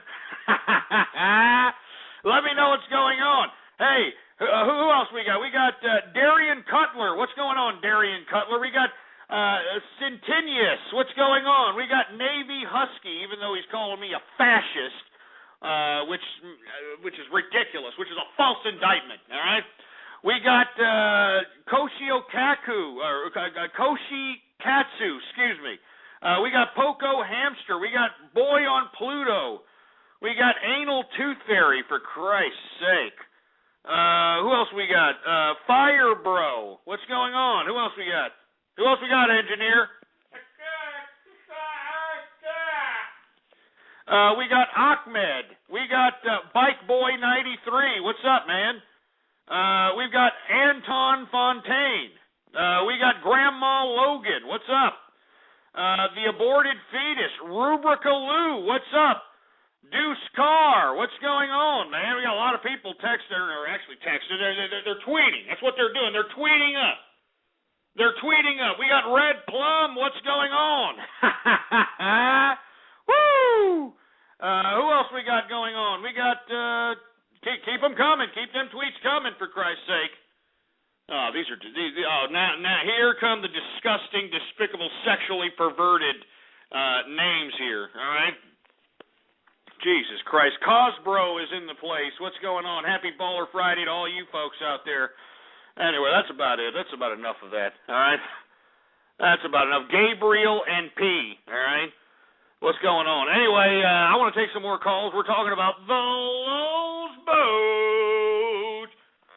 And I want to hear what you have to say about it. 646-652-4869 is the number to call. Let's go ahead and take some more callers, shall we? We got 858. You're on the horn. Hey, Ghost. How's it going? Yeah. I think LulzSec is totally like the pirates of the internet, not the people who download all these movies for free and act like they're totally badass. No, these are the real pirates. They're the pirates in what sense? What are you talking about? Well, I mean, it's just like how pirates, like how we see the pirates out in the seas who are wrecking shit and totally just trying to kick ass. Yeah, well, no, I hear you. That's what the hacking community likes to call or reference their elite skills and the ability to be able to maneuver around certain exploits to gain administrative access to certain networks. I mean, they call it, hey, I'm a pirate, I'm elite, I'm a hacksaw. But let me tell you, LulzSec, they have raised the bar as far as it's concerned when it comes to hacking and public relations. Because let's be honest, we all know that, LulzSec is probably utilizing all the same programs that everybody else uses out here that wants to participate in this type of, hacking activity. What is it? The Tor and Apache Zero Day, all these little programs that were pre-written by a programmer so that, individuals using their own IP address can, utilize these programs to infiltrate some of these networks, so on and so forth. But either way, regardless on the methodology, even if they are script kiddies, so to speak, all right, they are doing this in a sense of putting brilliant spotlight and brilliant PR on subject matters that need to be addressed, all right? They need to be addressed, for Christ's sake, and it's about time that the youth of America, I'm talking about the youth of America and the youth of the world, is finally starting to stand up and say, hey, it's our turn. It's our turn to take over this world. It's our turn to assert our authority. It's our turn to view our perspective, and it's our turn to bring in modernity. It's time to bring in a new age of modernity in this world. No longer should we accept these primitive concepts of nationalism, religion, theocracy, culturalism, racism, political romanticism, all these ridiculous isms that have done nothing but cause human strife. It is time for modernity to come through. And that's what capitalists want. That's what capitalists want. Anyway, 646-652-4869 is the number to call. The Lulz Boat. You know what it's about. It's back. It's back, baby. Woo! Anyway. Oh, man. Woo! Man, I'm getting a little hype here, man. I mean, can you hear the passion? I mean, can you hear the fury, for Christ's sake? I mean, I'm pumped. It's Bowler Friday, for Christ's sake. I mean, we got the Lulz Boat going on. We got the freaking Lulz Boat. The Lulz Boat.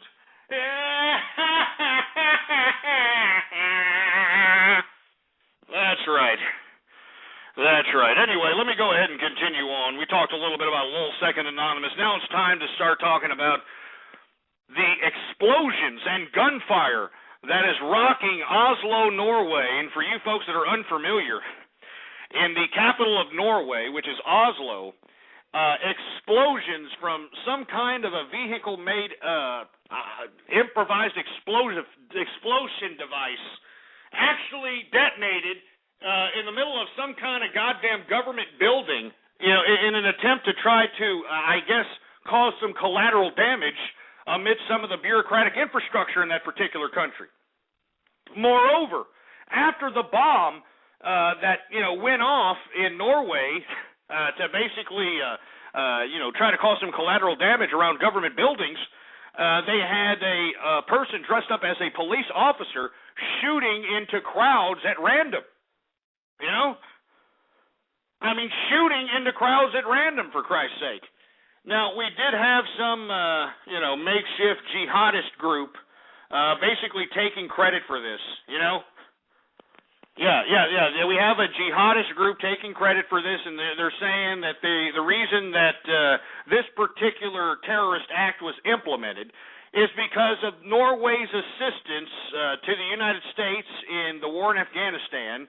Moreover, the Muslim extremists that implemented this particular terrorist operation wasn't particularly happy with all the drawings of Mohammed, they weren't really happy with the fact that they drew a little Mohammed in a couple of their pictures, and this is what happens. I mean, do you understand how stupid and primitive religion is at this point in time, folks? I'm not an atheist, but look at what religion has inspired. It's stupid. It's pathetic. That's why I'm saying, folks, I'm a capitalist, all right? I'm not these ass clowns out here that are going to be swooned by these primitive concepts. They're primitive. All these concepts of theocracy and political romanticism and these ideas of racism, culturalism, they're primitive. There is no need to hold any kind of major significance into these old primitive concepts, but the only reason that they're still around is because the systems built around these institutions are not going to let them die. They're not going to let them die, folks. Do you understand?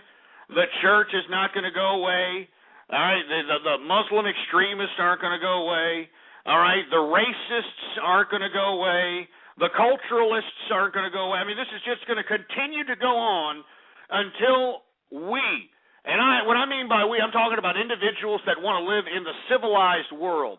You know, a world where the rule of law and not the law of the jungle dictates the conduct of mankind. All right? It's time for us to assert our authority and realize that we don't want to live in this jungle any longer. You understand? We don't want to continue to put up with these damn primitive concepts and have to acknowledge them with any type of pertinence whatsoever.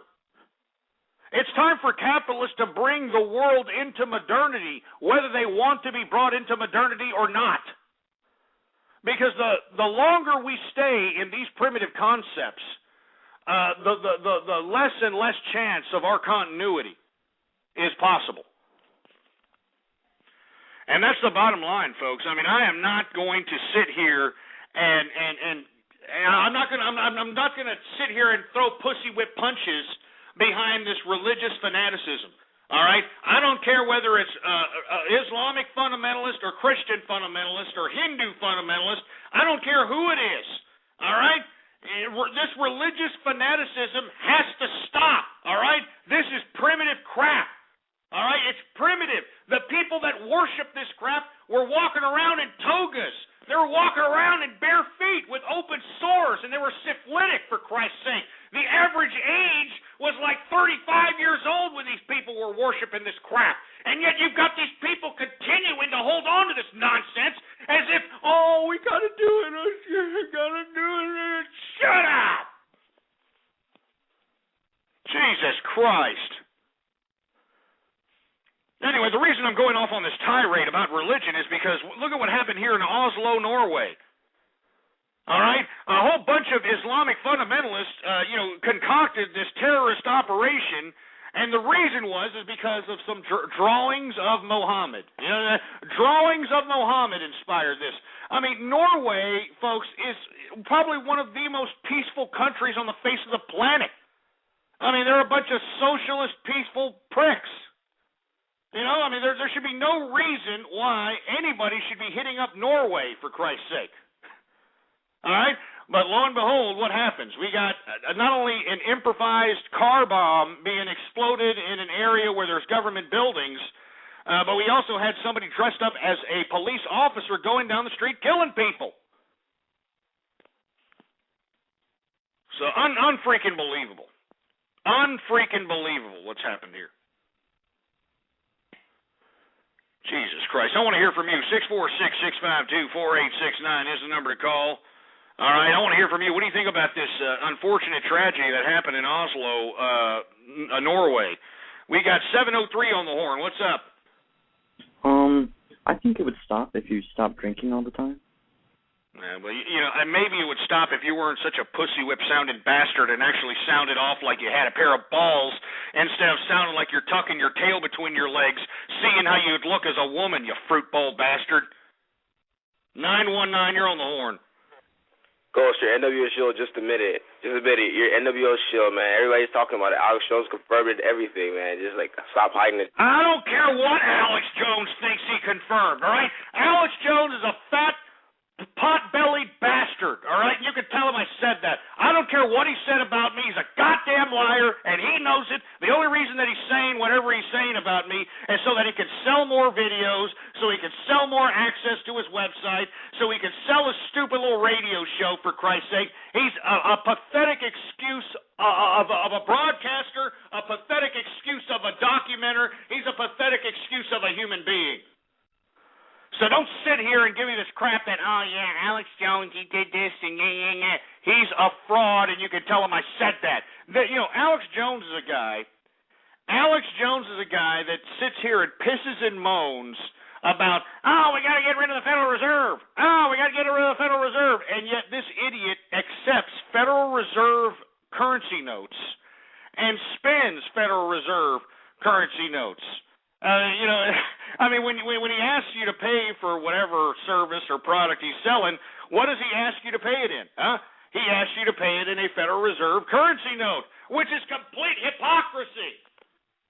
So all I'm saying is I don't care what Alex Jones says. He's a goddamn liar. You can tell him I said that. Area code 503, you're on the horn. Hey, Ghost. Yeah, what's up? Hey, I'm drinking Johnny Walker Blue Label here, man. Well, that's good, man. Well, what's the occasion? Baller Friday? Baller Friday, baby. Yeah, that's what I'm talking about, man. You capitalizing or what? You capitalizing? Capitalizing, yeah. I just got my first job working at the cannery. Taking $40 sips, baby. $40 sips, baby. That's the way. Hey, that's how I do it, man. And that's how everybody should do it. Everybody should be trying to live as large as that, man. I mean, I'm sick and tired of people, sipping on this rot gut garbage. You know what I mean? This rot gut, disgusting, hasn't been distilled type of trash, and they actually think they're balling on this stuff. You know what I mean? I mean, you got to be sipping on the good liquors. You know what I mean? The good libations. I mean, that's what I'm talking about, and I recommend that to everybody. Anyway, we're losing time here. I didn't realize, how much time has gone by. But once again, 7 dead as explosions and gunfire rock Oslo, Norway, which is a rather peaceful country, but not peaceful enough to steer away these Islamic extremists. And let me tell you, there's a lot of people in Norway right now a little bewildered, a little scared, a little shocked and awed, to say the least. And, it's interesting to see the response from this particular country. But on other news, given the fact that we're going to continue on this explosion motif, there was an actual bus explosion in central China today that killed 41 people. That's right, 41 people, for Christ's sake. 41 people died in a bus explosion in central China. So not only is this particular terrorist actions, related towards Western, pro-democratic-like countries, it's even hitting communist China, for Christ's sake. It's hitting communist China.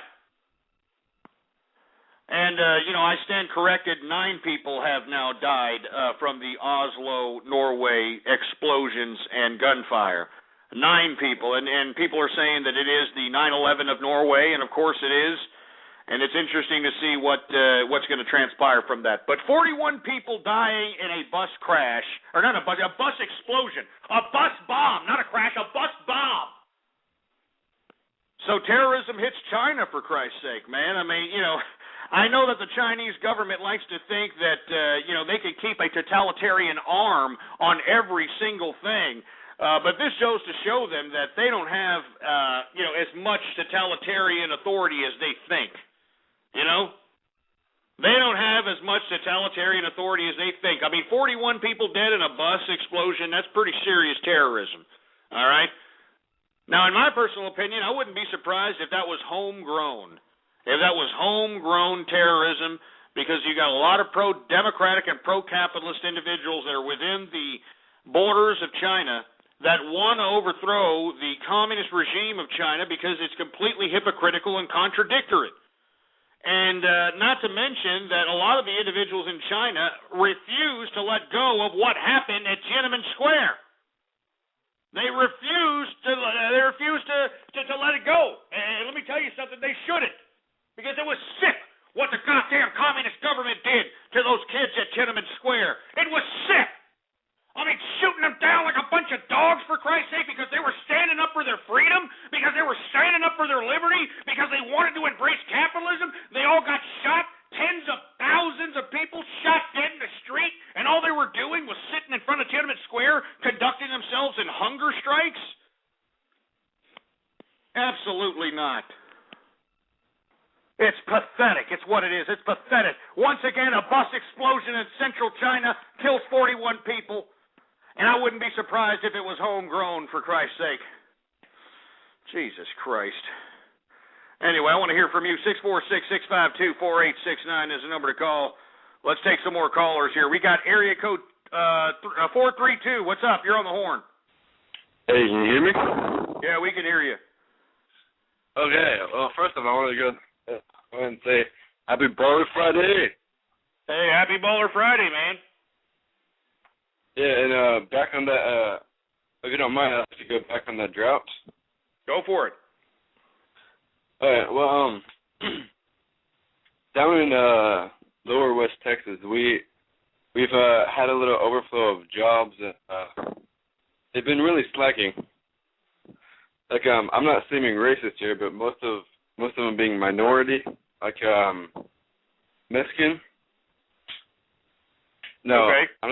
I'm not sounding racist here, but they're going around slacking on their jobs. Well, people like me, waking up at 5, working 20 hours a day, and it just pisses me off.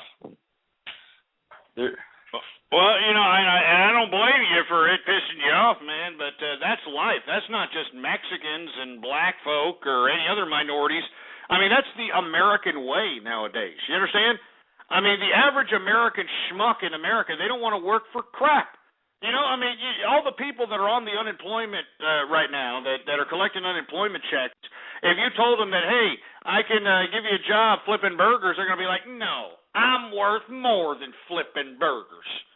I'm worth more than that. Oh, yeah, you're worth more than that, for Christ's sake? You're worth more than that? Then what do you do? I mean, what quality, what skill is it that makes you so valuable to this society that makes you believe that you are any better than those that flip burgers? I mean, you know what I'm saying? And they can't give you an explanation.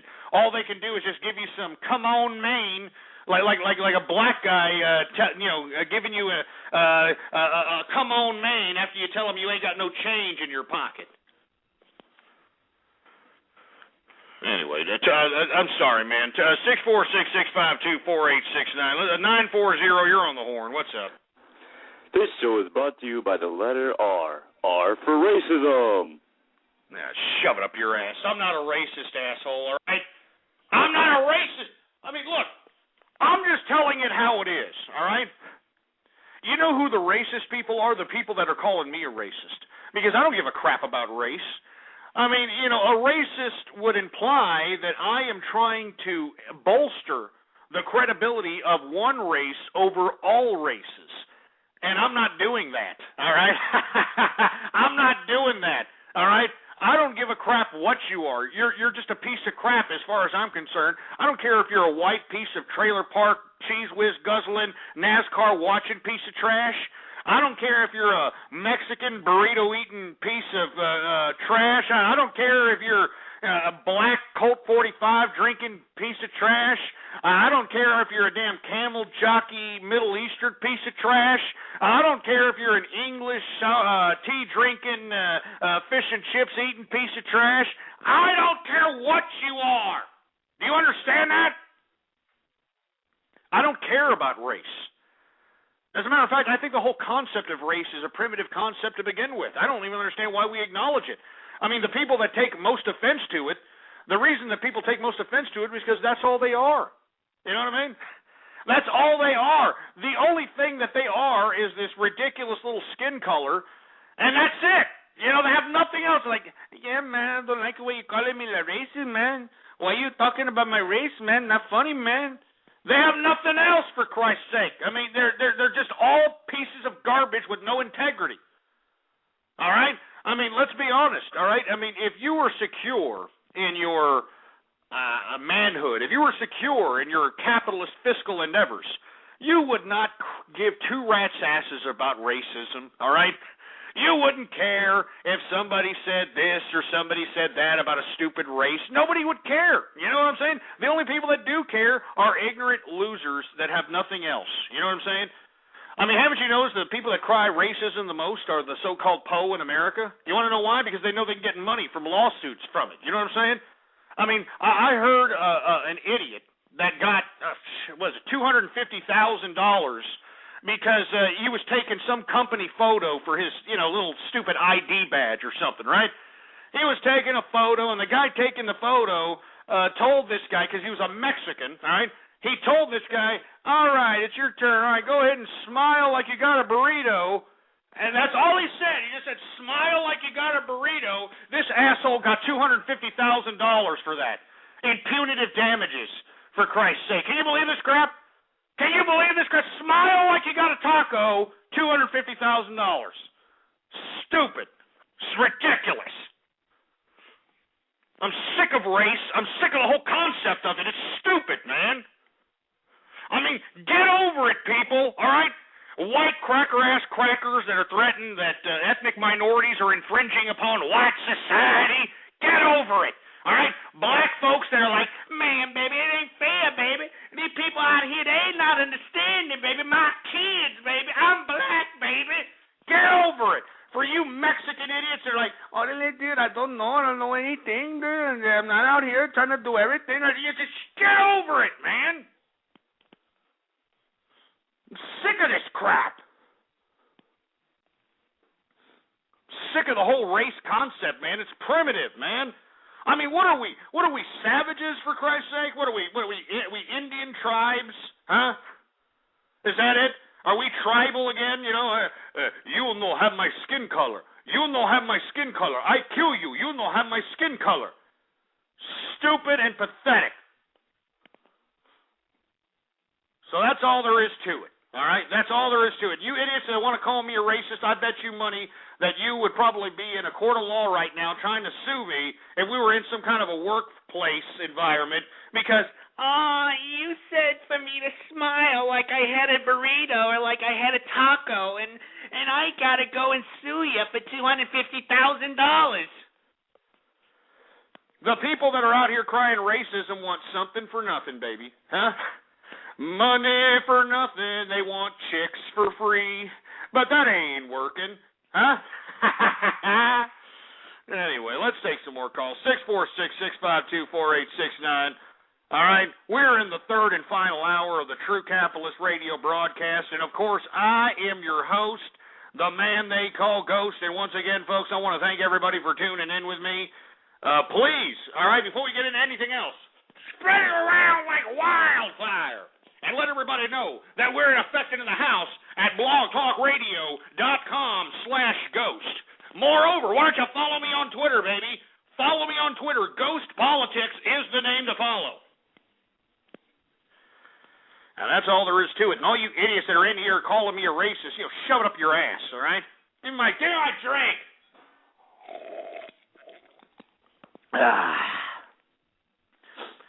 All of you people that are out here calling me a racist, shove it up your goddamn fruit bowl.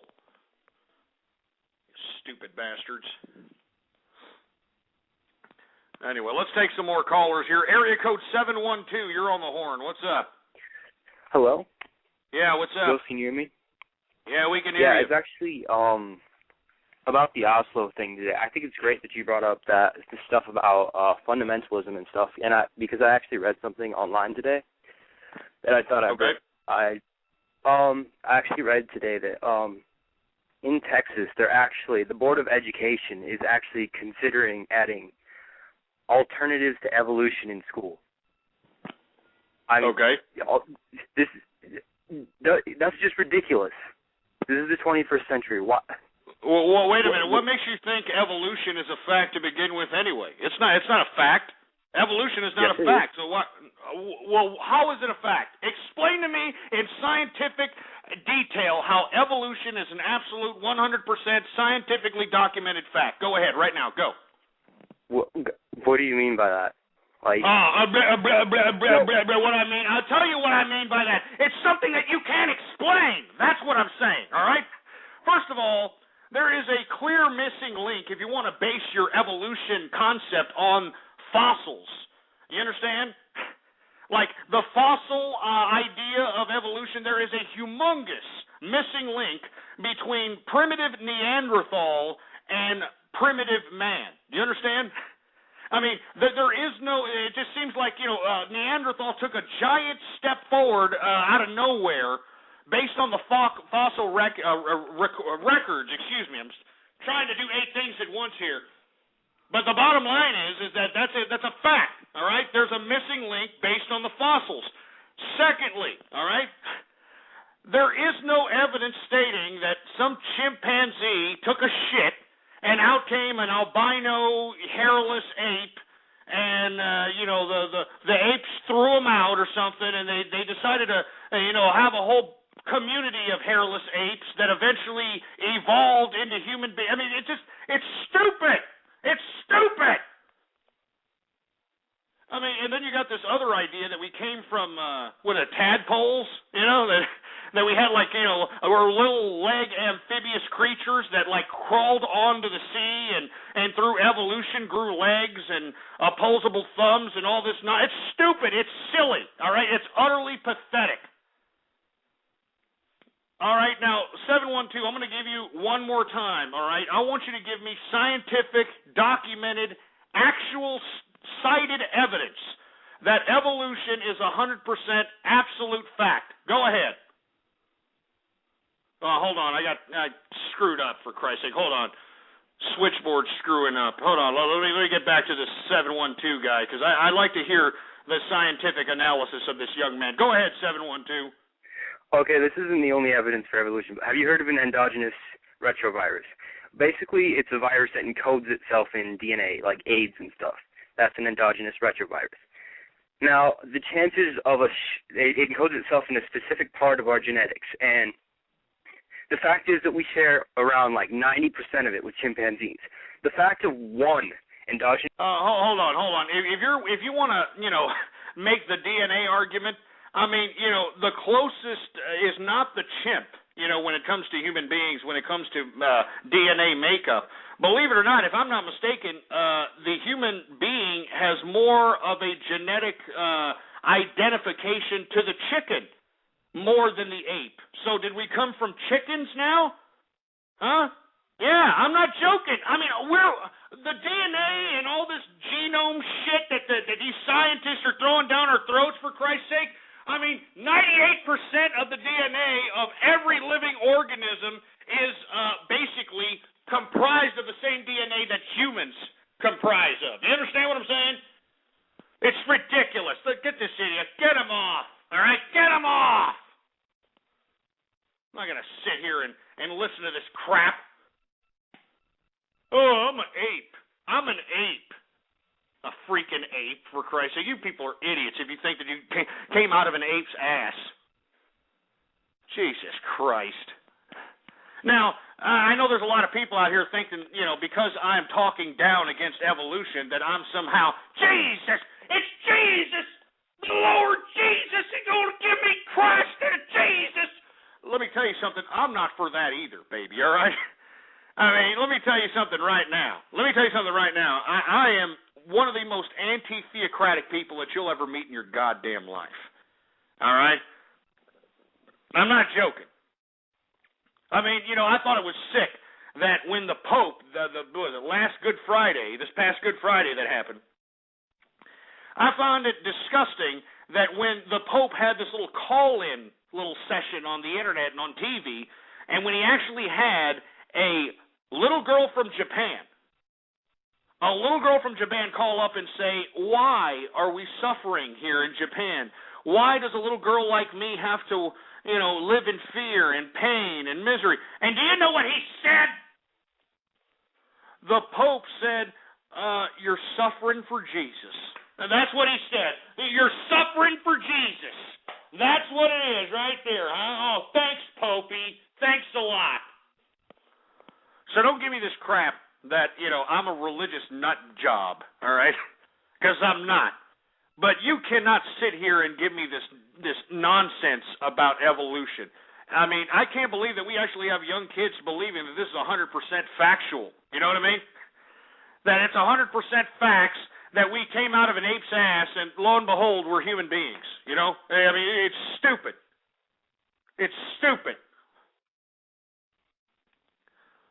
Ah, Jesus Christ. Anyway, let's continue. I didn't mean to get off on this tirade over here, but Jesus Christ. Let me move on to the next subject matter. I think we talked a little bit about News of the World scandal. It's growing.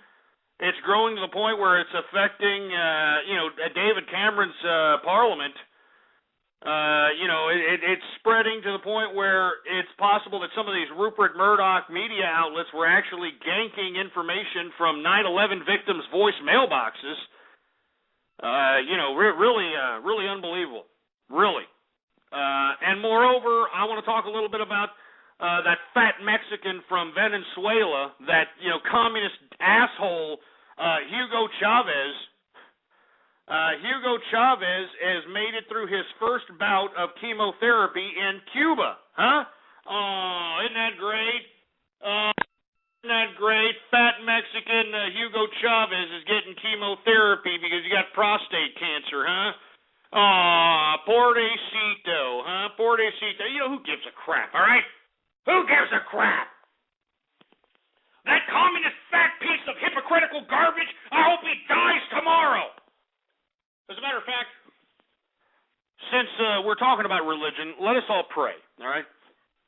Let us all pray right now. I'd like for everybody to please close your eyes and put your hand on the computer screen right now so we can gather up all our energies and send them through this fiber optically connected world we call the internet, so that we can pray that this fat, disgusting piece of communist trash, Hugo Chavez, dies in his own disgusting, ridiculous, Stalin-esque waller. Now, what I'd like to do is gather up all the energy in everybody's minds right now, and I want you to think death. Death to Chavez. Death to Hugo Chavez. Death to Hugo Chavez. You understand what I'm saying? And then let me go ahead and pray to God. God, if you're listening in, God, if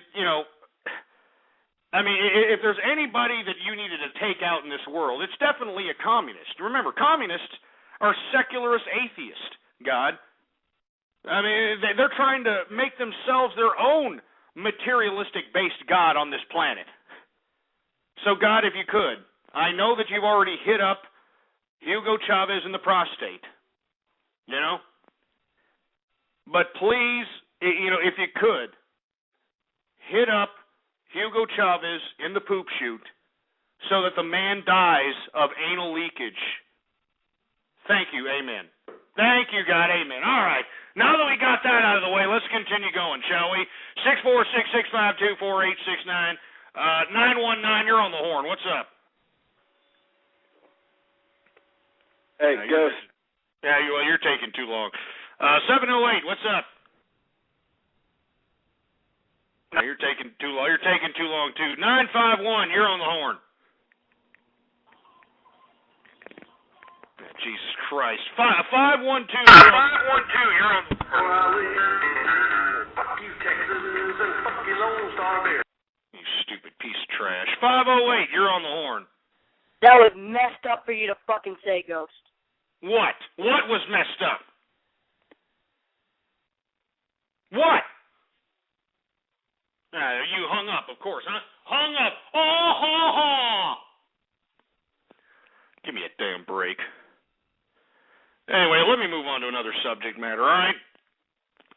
Now, since I've been gone out here, I've been, not only partaking in a lot of barbecues, but I've also been eating a lot of barbecue out here, other people's barbecue, all right?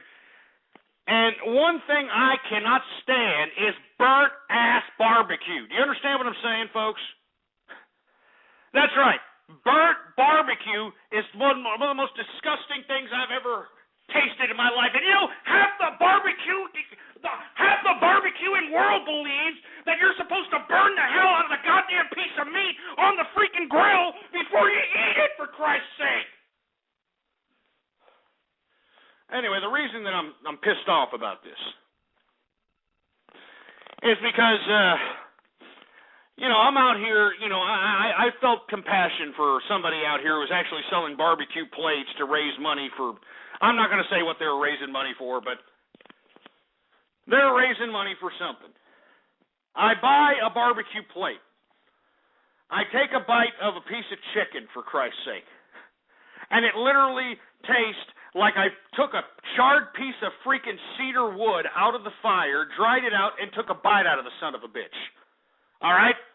Now, look, I know that the barbecue pit corporations and all the barbecuing companies are out here trying to make it more, I guess, commercial, more mainstream to grill, for Christ's sake. But if you don't know what the hell you're doing, stop grilling, all right?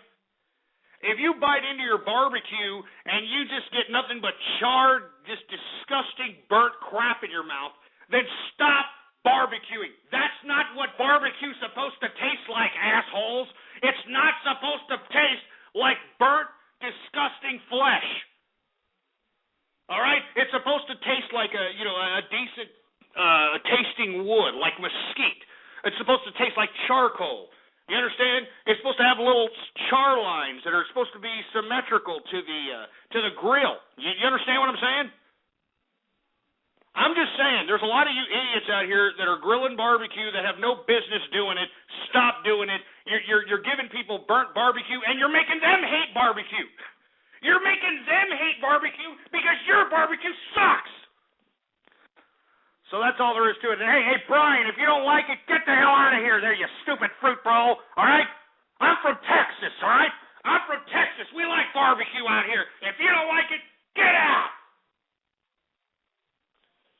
You idiots are going to be laughing when there's a Texan in the White House, boy. I'll tell you that right now.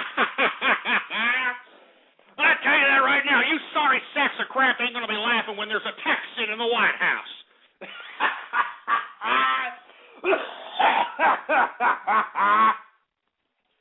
That's what I want to see. I want to see a Texan in the White House, all right? Hey, Rick Perry, if you're listening, baby, run for president. Run for president, Rick Perry. I'll support you, and I'll have the capitalist army behind me, and we'll support you because we know that you will create an economic environment that is much like the great state of Texas is today, while everybody throughout the rest of the United States is floundering in fiscal irresponsibility, while they're floundering with lower real estate prices, while they're floundering with all this economic uncertainty. Right here in Texas, we got so many jobs, we got real estate prices going up, we've got economic prosperity in the midst of a recession, baby. Don't you understand that? We've got economic prosperity in the midst of a recession out here in Texas. And that's why I'm saying, you people out here talking all this garbage, you just wait. You just wait until there's a Texan in the White House, boy. Woo! Oh, man, that's going to be exciting. That's going to be really exciting. Anyway, I want to talk about something else. And I want to touch on this briefly because we're going to do Radio Graffiti here in about 15 minutes. But I want to talk a little bit about gingers. Now, if you happen to be a redheaded ginger, please don't take offense to what the hell I'm about to say. Because, I was not, as a matter of fact, I didn't even give two rats' asses about gingers, I really didn't care that, gingers existed. I knew that there were redheads. I knew there were redheaded, four-eyed, freckle-faced people. I knew this. But little did I know that these gingers actually they kind of gather around and they're actually a community. A serious secret society of gingers. I kid you not. Believe it or not, I recently found out that gingers have some kind of humongous worldwide convention that every ginger has to go to. And believe it or not, conveniently enough, it's in Norway, of all places.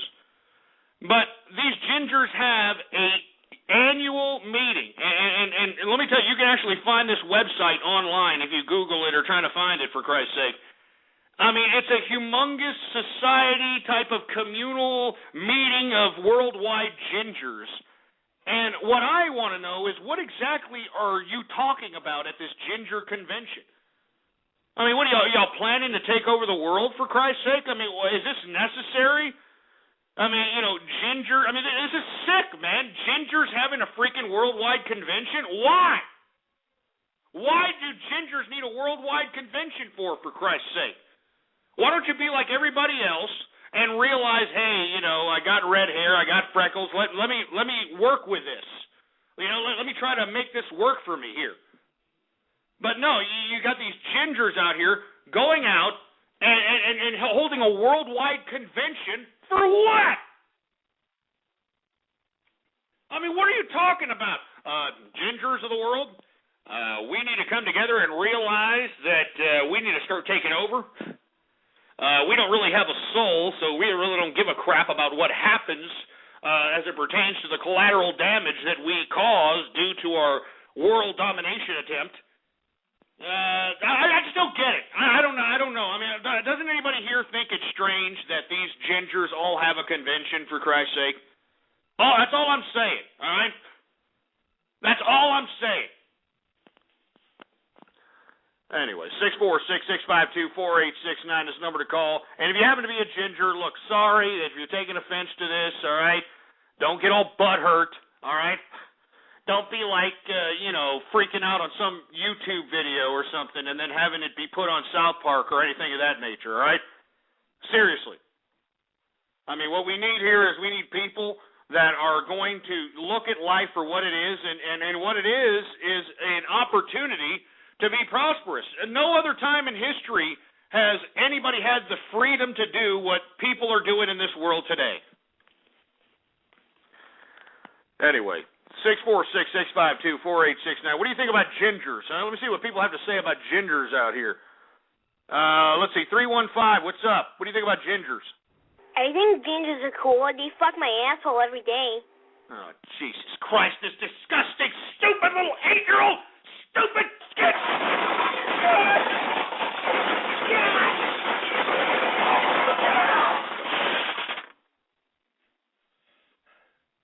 Where are the parents? Where are the goddamn parents for this stupid, snot-nosed little kid, for Christ's sake? What kind of a kid has some kind of sexually depraved mind and sexually depraved vocabulary of this nature? Where are the parents? Where are the parents, for Christ's sake?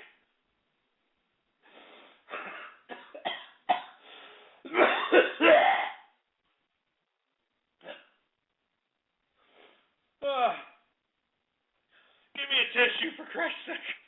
Give me a tissue.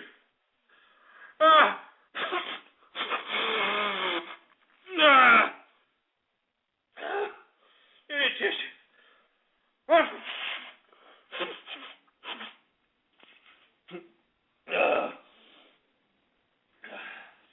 Oh, Jesus Christ, I gotta...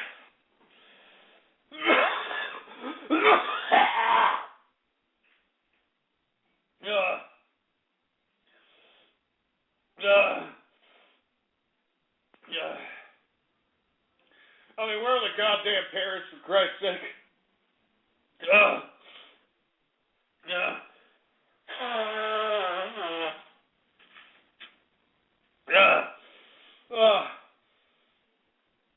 Where are the goddamn parents? Where are the parents, man?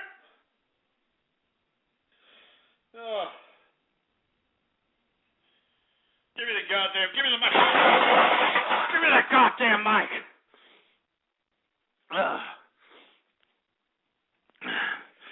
I can't believe this crap. I can't believe you people. You know, just for this, I'm putting, that's it. Put on a song, engineer, that these people will... I'm just gonna play songs for the rest of the show. You people, this is just disgraceful. I'm not putting this out. Put on "Give Her a Bone" right now. Put it on right now. Sorry, I've got sex on my mind. You know what? This is so fucking hot. You're turning me on. I've always wanted to fuck you, and here's my chance. Baby girl, you must understand. I could never be your man. I'm just here to be your bone, giving you something to moan, hoping that you like it thick. Trust me, baby, I'll bust them lips, getting you nasty, ready to dance. At the end, I wanna be in your pants. Back at my pad, you sing it slow. Positions are nice where you don't wanna go to. Strangers that are getting freaky. I feel like a plumber fixing this leaky. Put it in the hole like Tiger Woods. Watching this girl just feel so good. She's falling in love, but I think it's too quick. Cause I'm not a boyfriend, I'm just her.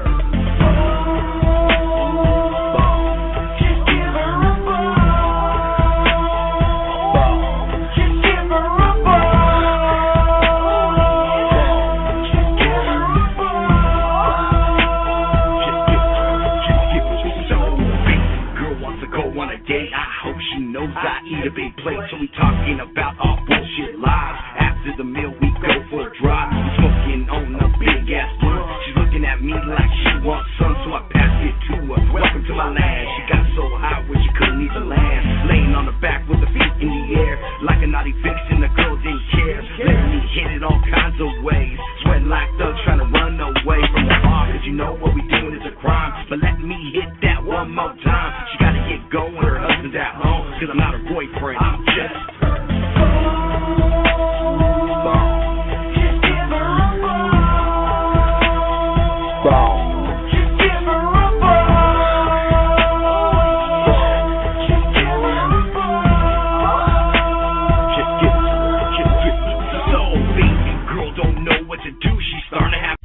listening to Ghost on True Capitalist Radio. True Capitalist Radio. All right.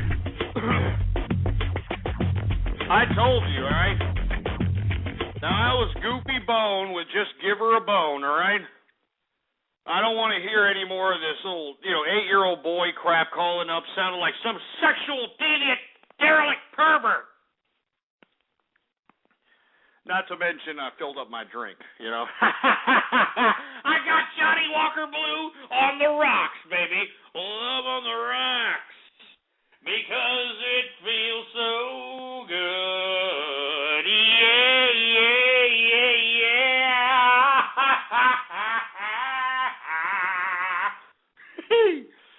Oh, Jesus Christ. Let me take a swig of this.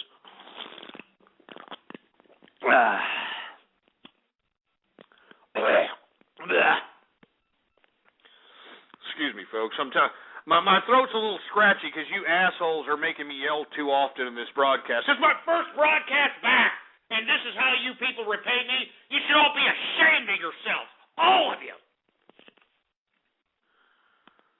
Jesus Christ. Anyway, before we get into Radio Graffiti, I want to talk about one last subject matter. And I want to talk about this stupid burrito-eating bimbo named Eva Mendes. Does anybody know this slut? Y'all know who Eva Mendes is, this disgusting, despicable, ridiculous whorebag? Well, the reason I am not particularly favorable to this supposed hot tamale whorebag is because, first of all, she is a self-proclaimed party girl that, likes to hop around from penis to penis to penis. She's made that well aware on a variety of different talk shows that she likes to party. You know what I'm saying? Now, the reason I'm upset is because she keeps being pumped in my face on a variety of different advertisements, on a variety of different movies, and it was a long time ago when Stuck on You premiered as a new movie, bitch. All right. I mean that little Stuck on You little look that you had going on there, it ain't working. You don't got it anymore, Ava. All right. You don't have it anymore. You're an old, used up. I mean, how do those Mexicans say it? How do the vieja? You're an old Mexican vieja at this point in time. And nobody wants to see you. I mean, you have sucked so many penises that you literally have rings around your mouth, Eva Mendes. You've got rings around your mouth. I mean, we can tell how many penises that have been inserted in your mouth, like the aging of a tree. Like when you chop a tree and you see how many rings are inside of a tree trunk, we can tell how many tens of thousands of schlong heads you are chewing on based upon the rings around your mouth, Eva Mendes. Now, why am I bringing this disgusting bitch up? Well, the reason I'm bringing her up is because, according to reports, she's actually trying to swoon Larry David. Oh, yeah, Larry David, huh? He's got the women, trying to pull the balls out of his pants. You know what I'm saying? But believe it or not, she is trying to hook up with Larry David. Can you believe this crap? Yeah. Curb Your Enthusiasm, Larry David. Now, why is she doing this? Huh? Why is she doing this? I'll tell you why she's doing it. Because she's realizing that her hot tamale look is no longer around. She's looking like an old, used-up vieja. You know what I'm saying? An old, used-up leather bag. She needs to hook up with something with money because she's not going to be able to do any more movies. She's not, she hasn't kept up her look like that Salma Hayek broad. And the thing about Salma Hayek, she's not even a Mexican. She's Lebanese. But I'm just saying, I mean, if you're going to be known for your looks, if you're going to be some kind of a sex pot, the least you could do is take a little bit better care of yourself there, Eva Mendes. Now, look. I'll agree that in Stuck on You, you look like a hot tamale piece of tail, all right? We can all, say, okay, you look decent, great. That was a long time ago, bitch, all right? It's time for you to stop acting like you're some loosey slut bag that every hard leg wants to bang. You're not, all right? You're old. You're a leather bag. We can see the rings from around your mouth from as many schlong heads that you've inserted in that orifice, and I've had just about enough of you. And this disgusting crap of you going after Larry David is probably the epitome of your life, being nothing more than some bimbo that got to the top by eating paste like a 5-year-old kid, for Christ's sake. Jesus Christ. Let me just go into radio graffiti, all right? I'm sick and tired of this. I'm sick and tired of all the crap that I talk about, for Christ's sake. I mean, I'm sick and tired of the idiotic, ridiculous ignorance that infests this entire world. These human beings, for some goddamn reason, can't get themselves out of their ridiculous, primitive, one-track thinking. It's ridiculous.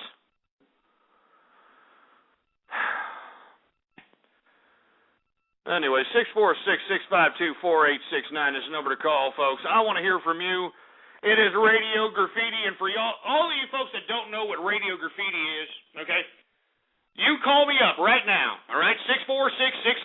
646-652-4869 is the number to call. And when I call on your area code or on your Skype name, you've got 3 to 4 seconds to say whatever it is that you have to say on your mind, all right? All right? 3 to 4 seconds to say anything, for Christ's sake, all right? So right now, if you want to participate in Radio Graffiti, it's very easy to do. Just give me a call, 646-652-4869, and wait for me to call on your area code or on your little chat name. And then right after I do it, you have to say what you have to say. Right when I say your goddamn area code, right when I say your goddamn Skype name, you better say what you have to say. Don't be one of these stupid jerk dicks that don't say anything, and you get chicken shit, and you get scared, and you don't say a goddamn thing, all right? Get whatever you're going to say, and get it prepared, all right? Get it prepared, you stupid milky lickers. I'm not joking. I'm sick and tired of you stupid deaf-mute jerk dicks that don't say anything. Anyway, do we got any Twitter shout-outs to do there, engineer?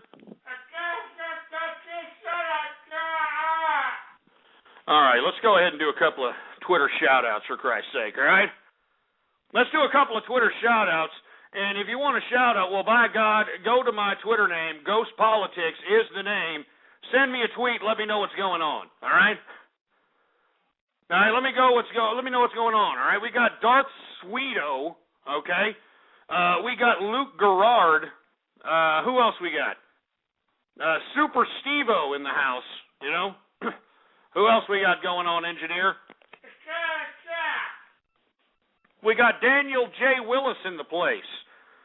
We got Randall Cillian. What's going on? We got that aborted fetus. Give me a break. Who else we got going on? Who else? Deuce Scars in the place. Derpy Hooves in the place. Ryan Kaiser in the place. Huh? What's going on? We got Chris Alid 182 in the place. Mattermind 99. Koshi Katsu. What's up, man? We got Lobster Potts. Jeff Jefferson. What's going on, man? Who else we got going on? Mr. Bigglesworth. We got Kevin Brandt 92. What's going on, man? Who else we got? Spilled the Guts. What's up? Who else we got going on? We got Fibromyalgia. Oh, you idiot. Shove it up your ass, all right? Shove it up your ass with that whole idea of fibromyalgia, all right? Fibromyalgia is a fake ailment for losers to collect free Social Security checks because they're lazy chicken shit bastards. You know it, and I know it, and anybody with any goddamn common sense knows it too. Jesus Christ. We got Miss Sparkle 42 in the place. What's going on? Let's continue going. We got Host Dragon. Who else we got going on? Rumple Foreskin in the place. Red Plummo in the place. Man, we got a lot of people. Cosmo. What's going on, Cosmo? And do we got any more, engineer? Well, that's about it. Anyway, folks, it's time for everybody's favorite part of the show, Radio Graffiti in the house. Once again, the way to participate in this particular activity is for you to give me a call And once I call on your area code or on your Skype name, you've got 3 to 4 seconds to say whatever it is that you want on your mind, whatever it is, no matter what it is. All right? So let me go ahead and start it, and let's start it right now. All right, let's go ahead and start with some Skype names, and hopefully they have a little bit something to say and not a bunch of jerk dicks, all right? We've got Conservative Mother Radio Graffiti.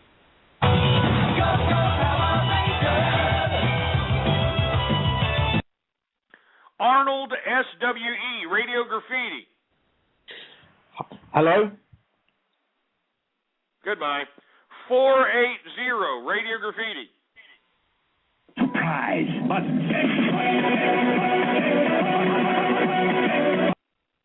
asshole. 646 Radio Graffiti. You didn't say anything. 732 Radio Graffiti. Hey, Ghost, why are you such a racist? I'm not a racist, Fruit Bowl. 708 Radio Graffiti. First of all, I am racist. Secondly, I am a Jew, all right? Stupid sack of crap. All right, enough! Enough of the goddamn soundboards and enough of the YouTube videos. God damn it, how many times do I have to say this crap? Jesus Christ! Enough! 832 Radio Graffiti. Obey Lord Denny. You stupid idiot. G Katuk Radio Graffiti. Dr. Octagonopus. All right, 586 Radio Graffiti. I'm being taught to teacher every single day at school. 626 Radio Graffiti.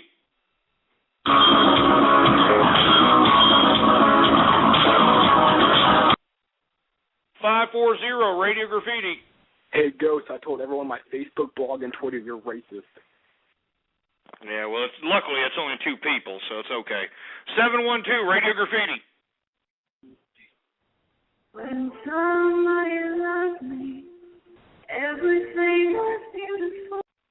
Jesus Christ. 111 Radio Graffiti. Ghost, can I rub hot candle wax on your nipples? You sound like a sick son of a bitch. 111 Radio Graffiti. Sounded like it. And Ghost Applejack from Texas also. Okay. 315 Radio Graffiti. Oh, yeah, Ghost. Shut up. 951 Radio Graffiti.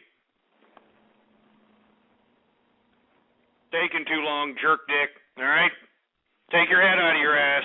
478 Radio Graffiti. Yeah, baby, I got Colgate and Don Sacks. Cash and food stamps accepted. Oh, shove it up your ass. 916 Radio Graffiti. Walk around out here with my strap on. Stupid sack of crap. 563 Radio Graffiti.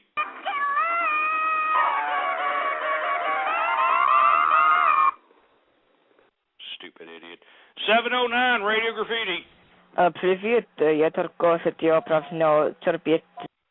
Burrito. 601 Radio Graffiti. My ass has finally decided to eat my hand! Oh, Jesus. 423 Radio Graffiti.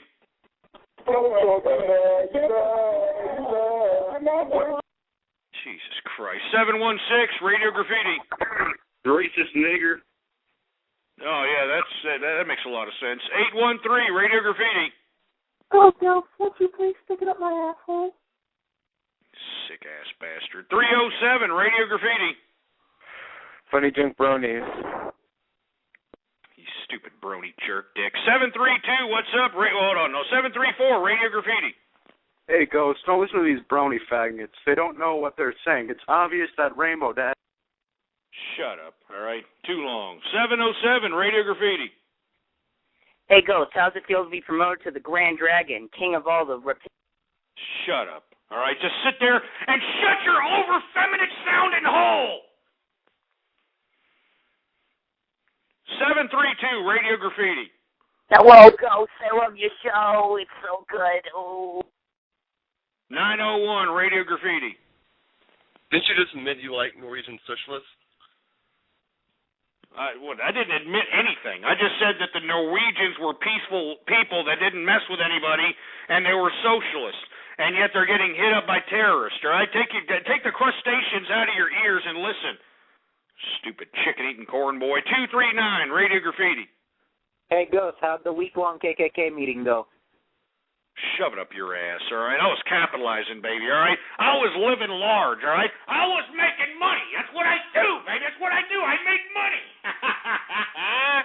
While you're sitting there playing with your Peter Popper. 323, Radio Graffiti. Hey, yo, Tyrone. Hey, yo, this is Tyrone.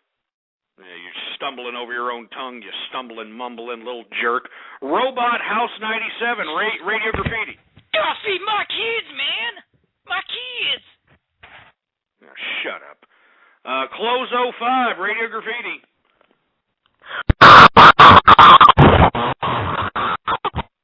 Yeah, we can't understand you. Nick Brick 7, Radio Graffiti. Oh, go shit all over my face, baby. I want it.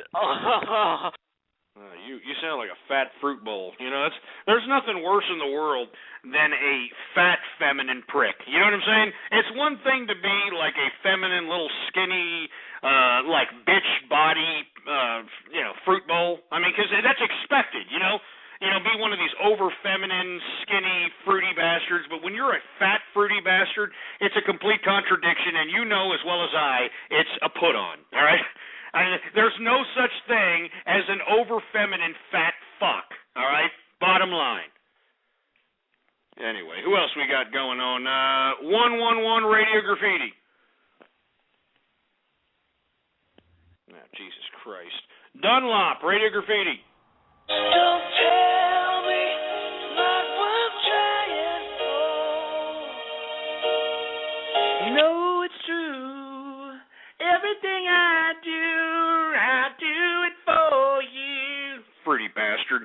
646, Radio Graffiti. Now you're taking too long. 708, Radio Graffiti.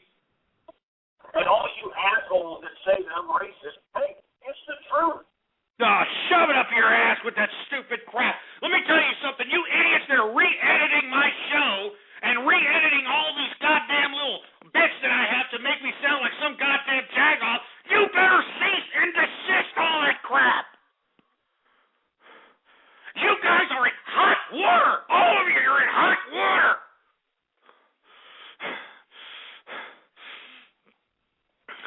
Stupid piece of crap. 386 Radio Graffiti. Jackal! It's a jackal! Is it a jackal? It's a jackal! It looks like... Tazeki, Radio Graffiti.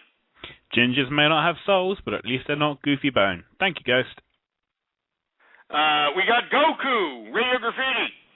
What's up, Ghost? Happy How's Baller it going, Friday. man? Happy Baller Friday, and glad to see you're back doing the show. Hey, man, thanks a lot, Goku. Avid listener, avid caller, and, of course, a member of the Capitalist Army, man. Much props to Goku. Who else we got? We got 712, Radio Graffiti.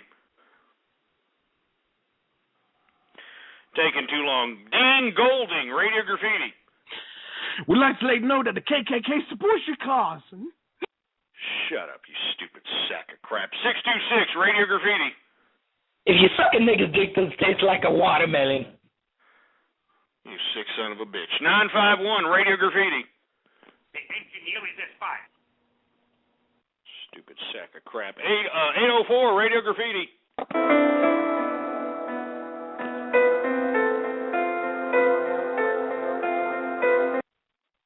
320, Radio Graffiti. Ghost, I'm back, baby. I want you to bruise my sphincter. Sick son of a bitch. I'm telling you, folks, this is not some kind of fake, fictitious garbage. You know what I'm saying? I mean, this is the way it is. I mean, this is sick America, all right? This is sick-ass America is what it is. 508, Radio Graffiti.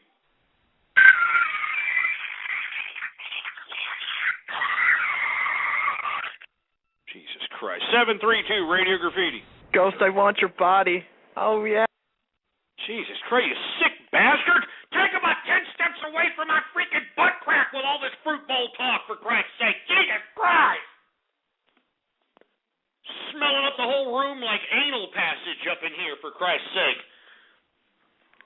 Jesus Christ, I just don't get it with you fruit bowls, you know? I mean, how can you look at another man's shit funnel, you know? How can you look at another man's shit funnel and say, oh, yeah, I want some of that? Jesus Christ. 646-652-4869 is the number to call. I want to hear from you, folks. We're participating in Radio Graffiti. And for you folks that are unfamiliar, what you can do is just give me a call right now at 646-652-4869. And when I call on your area code or I call on your Skype name, well, by God, you have 3 to 4 seconds to say whatever it is that's on your mind, all right? Whatever it is that's on your mind, baby. So go ahead, get on the phone right now, give me a call, and let me know what you got to say. 916 Radio Graffiti. Hello there, brother. Remember, the clan meeting is tomorrow. It's your... Shut up. 512 Radio Graffiti. 512 Radio Graffiti. Blow it out your ass. Shut up. 830 Radio Graffiti. What's up, Ghost? It's Red Plum. Happy Baller Friday. Hey, what's going on? Happy Baller Friday. 281 Radio Graffiti. I want your mom, but I want you instead. Sick-ass, perverted piece of trash. 732 Radio Graffiti. Too late. 734 Radio Graffiti. Shout out to the Funny Drunk Pony thread, you racist. Shut up. Willie Nelson, Radio Graffiti. Feminist? Well, you should be, because you are dirt. You make me sick, you Shut up. 315 Radio Graffiti. Go spat that cock right up my asshole, please. You sick little fucking brat, you fucking... God damn it, you sick, perverted, twisted, derelict little brat! This is sick! This is sick stuff, it's sick! Anybody who finds this is funny, it's a sick, twisted, perverted, pedophilic crap! The parents of that little kid should be thrown in jail for child abuse, for Christ's sake! For child abuse!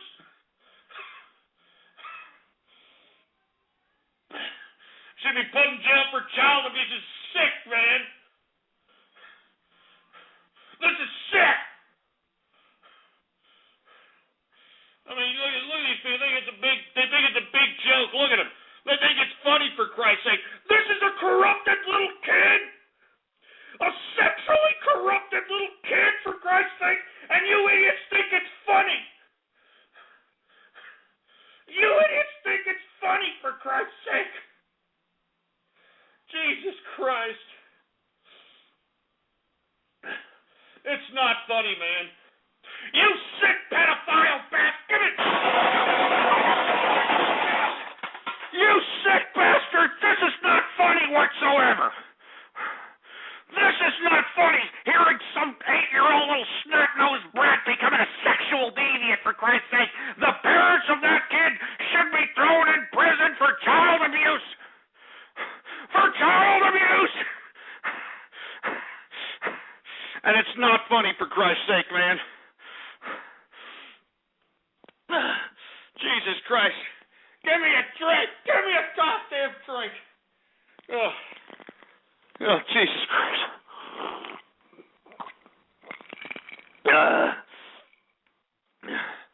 I can't believe this crap. I mean, I come back, and this is the kind of thanks I get, for Christ's sake. I've been gone for a week. And this is the kind of crap I get, for Christ's sake. Oh, Jesus Christ. This is not funny, folks. Whatever. I mean, I know that you idiots think this is a big joke. It's not funny, you sorry sacks of crap. There's a little kid being corrupted out there. All right? He's already talking about, putting foreign objects and flesh flutes up his poop chute, for Christ's sake. And this is an 8-year-old kid. This is a goddamn 8-year-old kid, for Christ's sake. Good.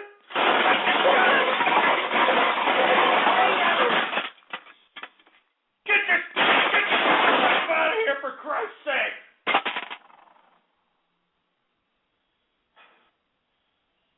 I'm sick of this crap. I'm sick of this freaking crap. I'm done with this crap. You know what? I could be on 6th Street right now drinking. It's Miller time, baby. I could be doing that instead of freaking around with you people. Let me tell you something. Jesus Christ.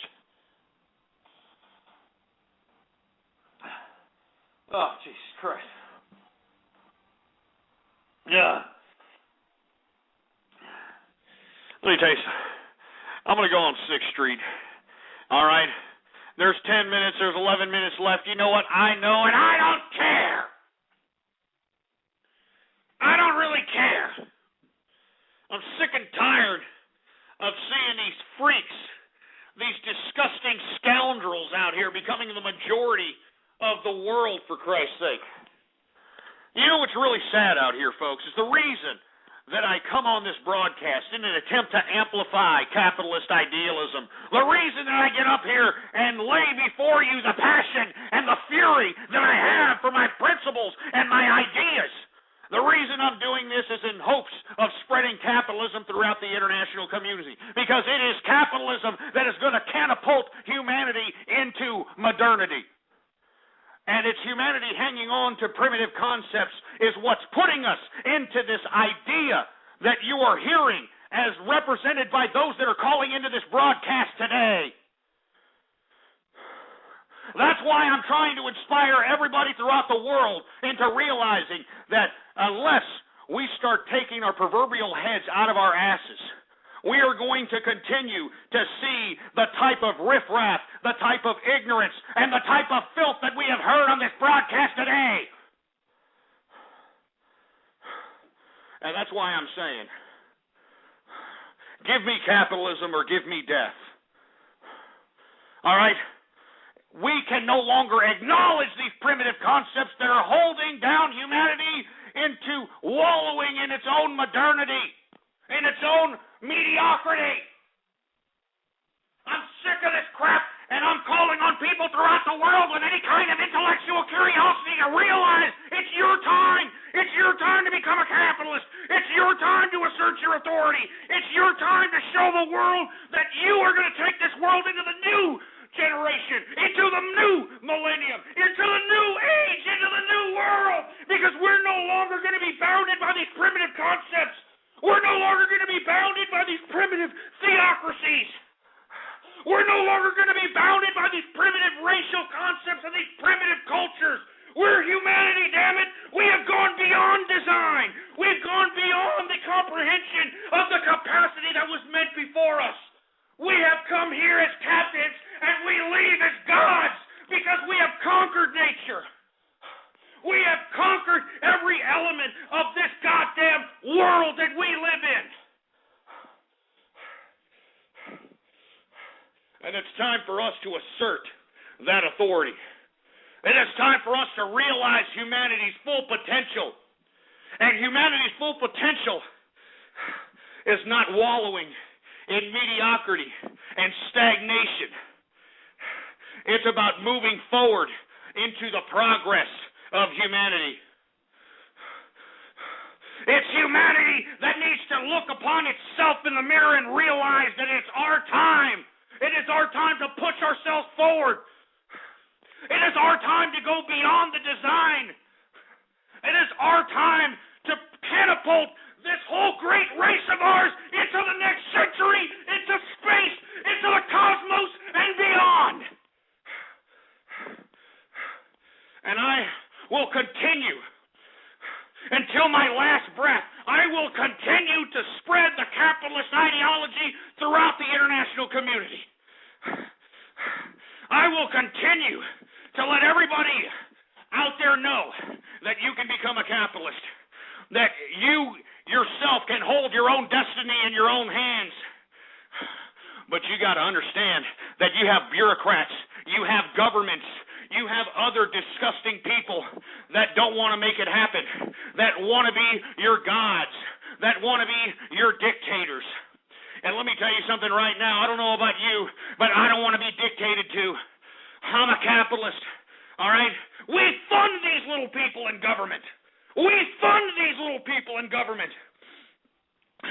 And for these people to sit here and wave their fingers in our faces as if they're mini dictators, as if they're telling us what to do, as if they're in some sort of super authority, as if they know it all, as if they are free from hypocrisy, as if they are free from contradiction, and that they are not. And that's why I'm calling on everybody that's within the sound of my voice, and I don't care where you are in the world. I don't care where you are. It's time for you to rise up. It's time for you to assert your authority as a capitalist. And the only way that you're going to do so is to just tear apart the chains of bondage that keeps you as an individual stagnated in mediocrity. Let me tell you something. If you're listening into this broadcast, you are far from mediocre. If you're listening to the sound of my voice, you are far from stagnant. It is obvious, whether you consciously know it or not, that you want to progress, that you want to succeed, that you want to accumulate as much as you possibly can in this experience in this realm. And the only way you can do so is if you embrace civility. The only way you can do so is if you embrace the idea that capitalism is the only way that we are going to allow every human being that's capable of doing so to basically justify and do whatever it is that they want to do based on the law of the land.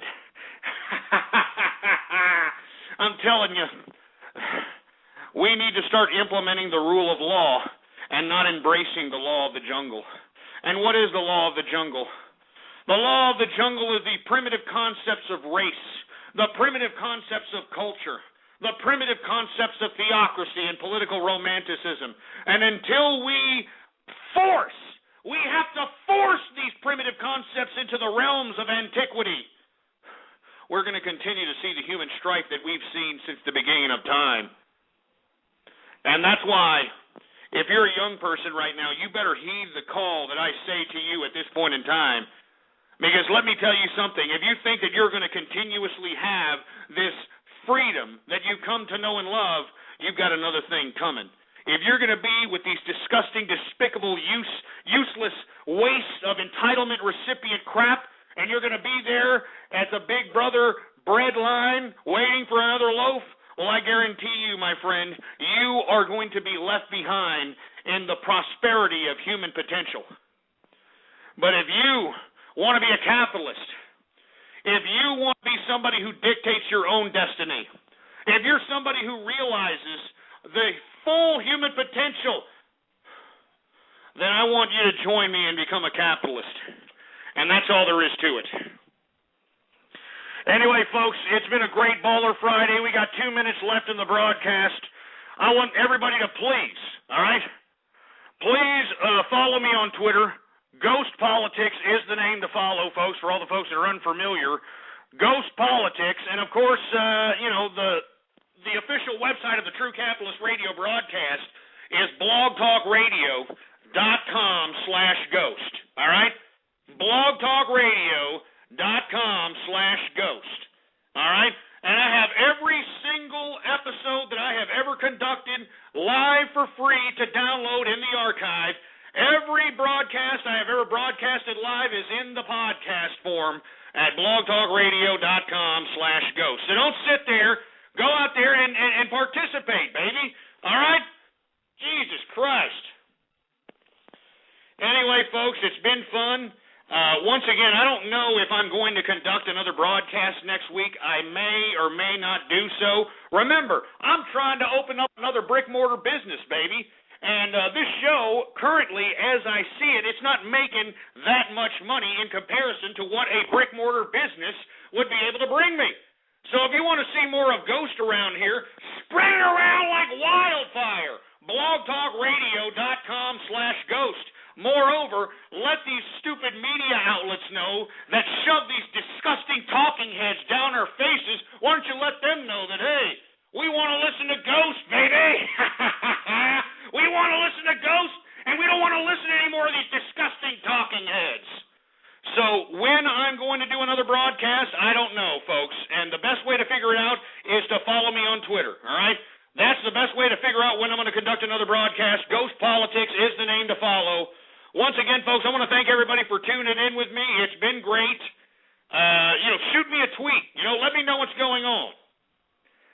But once again, if you want to see more and more of Ghost, well, by God, spread the word and, click a freaking couple of banners or click a couple of ads, for Christ's sake. It's just a freaking click, baby! Anyway, I'm out of here. Long live the capitalist movement and death to feminism. I'm out of here. Take me out of here, engineer. Get me out. You've been listening to True Capitalist Radio. The thoughts, views, ideas, comments, and opinions of the host of this show are absolutely his. Catch more live episodes Monday through Friday from 3:30 to 6:30 Central. Or check out archive shows at blogtalkradio.com. True Capitalist Radio. That's it. Boar's Head is bringing a slice of Japan to the deli. Introducing Boar's Head Ichiban Teriyaki-style chicken. Tender, slow-roasted chicken breast, coated in our signature teriyaki glaze, where ginger, garlic, and a hint of brown sugar meet for a flavor that's both sweet and savory. New Boar's Head Ichiban Teriyaki-style chicken. The bold flavor of Japan. Now at the deli. Only from Boar's Head. Compromise elsewhere.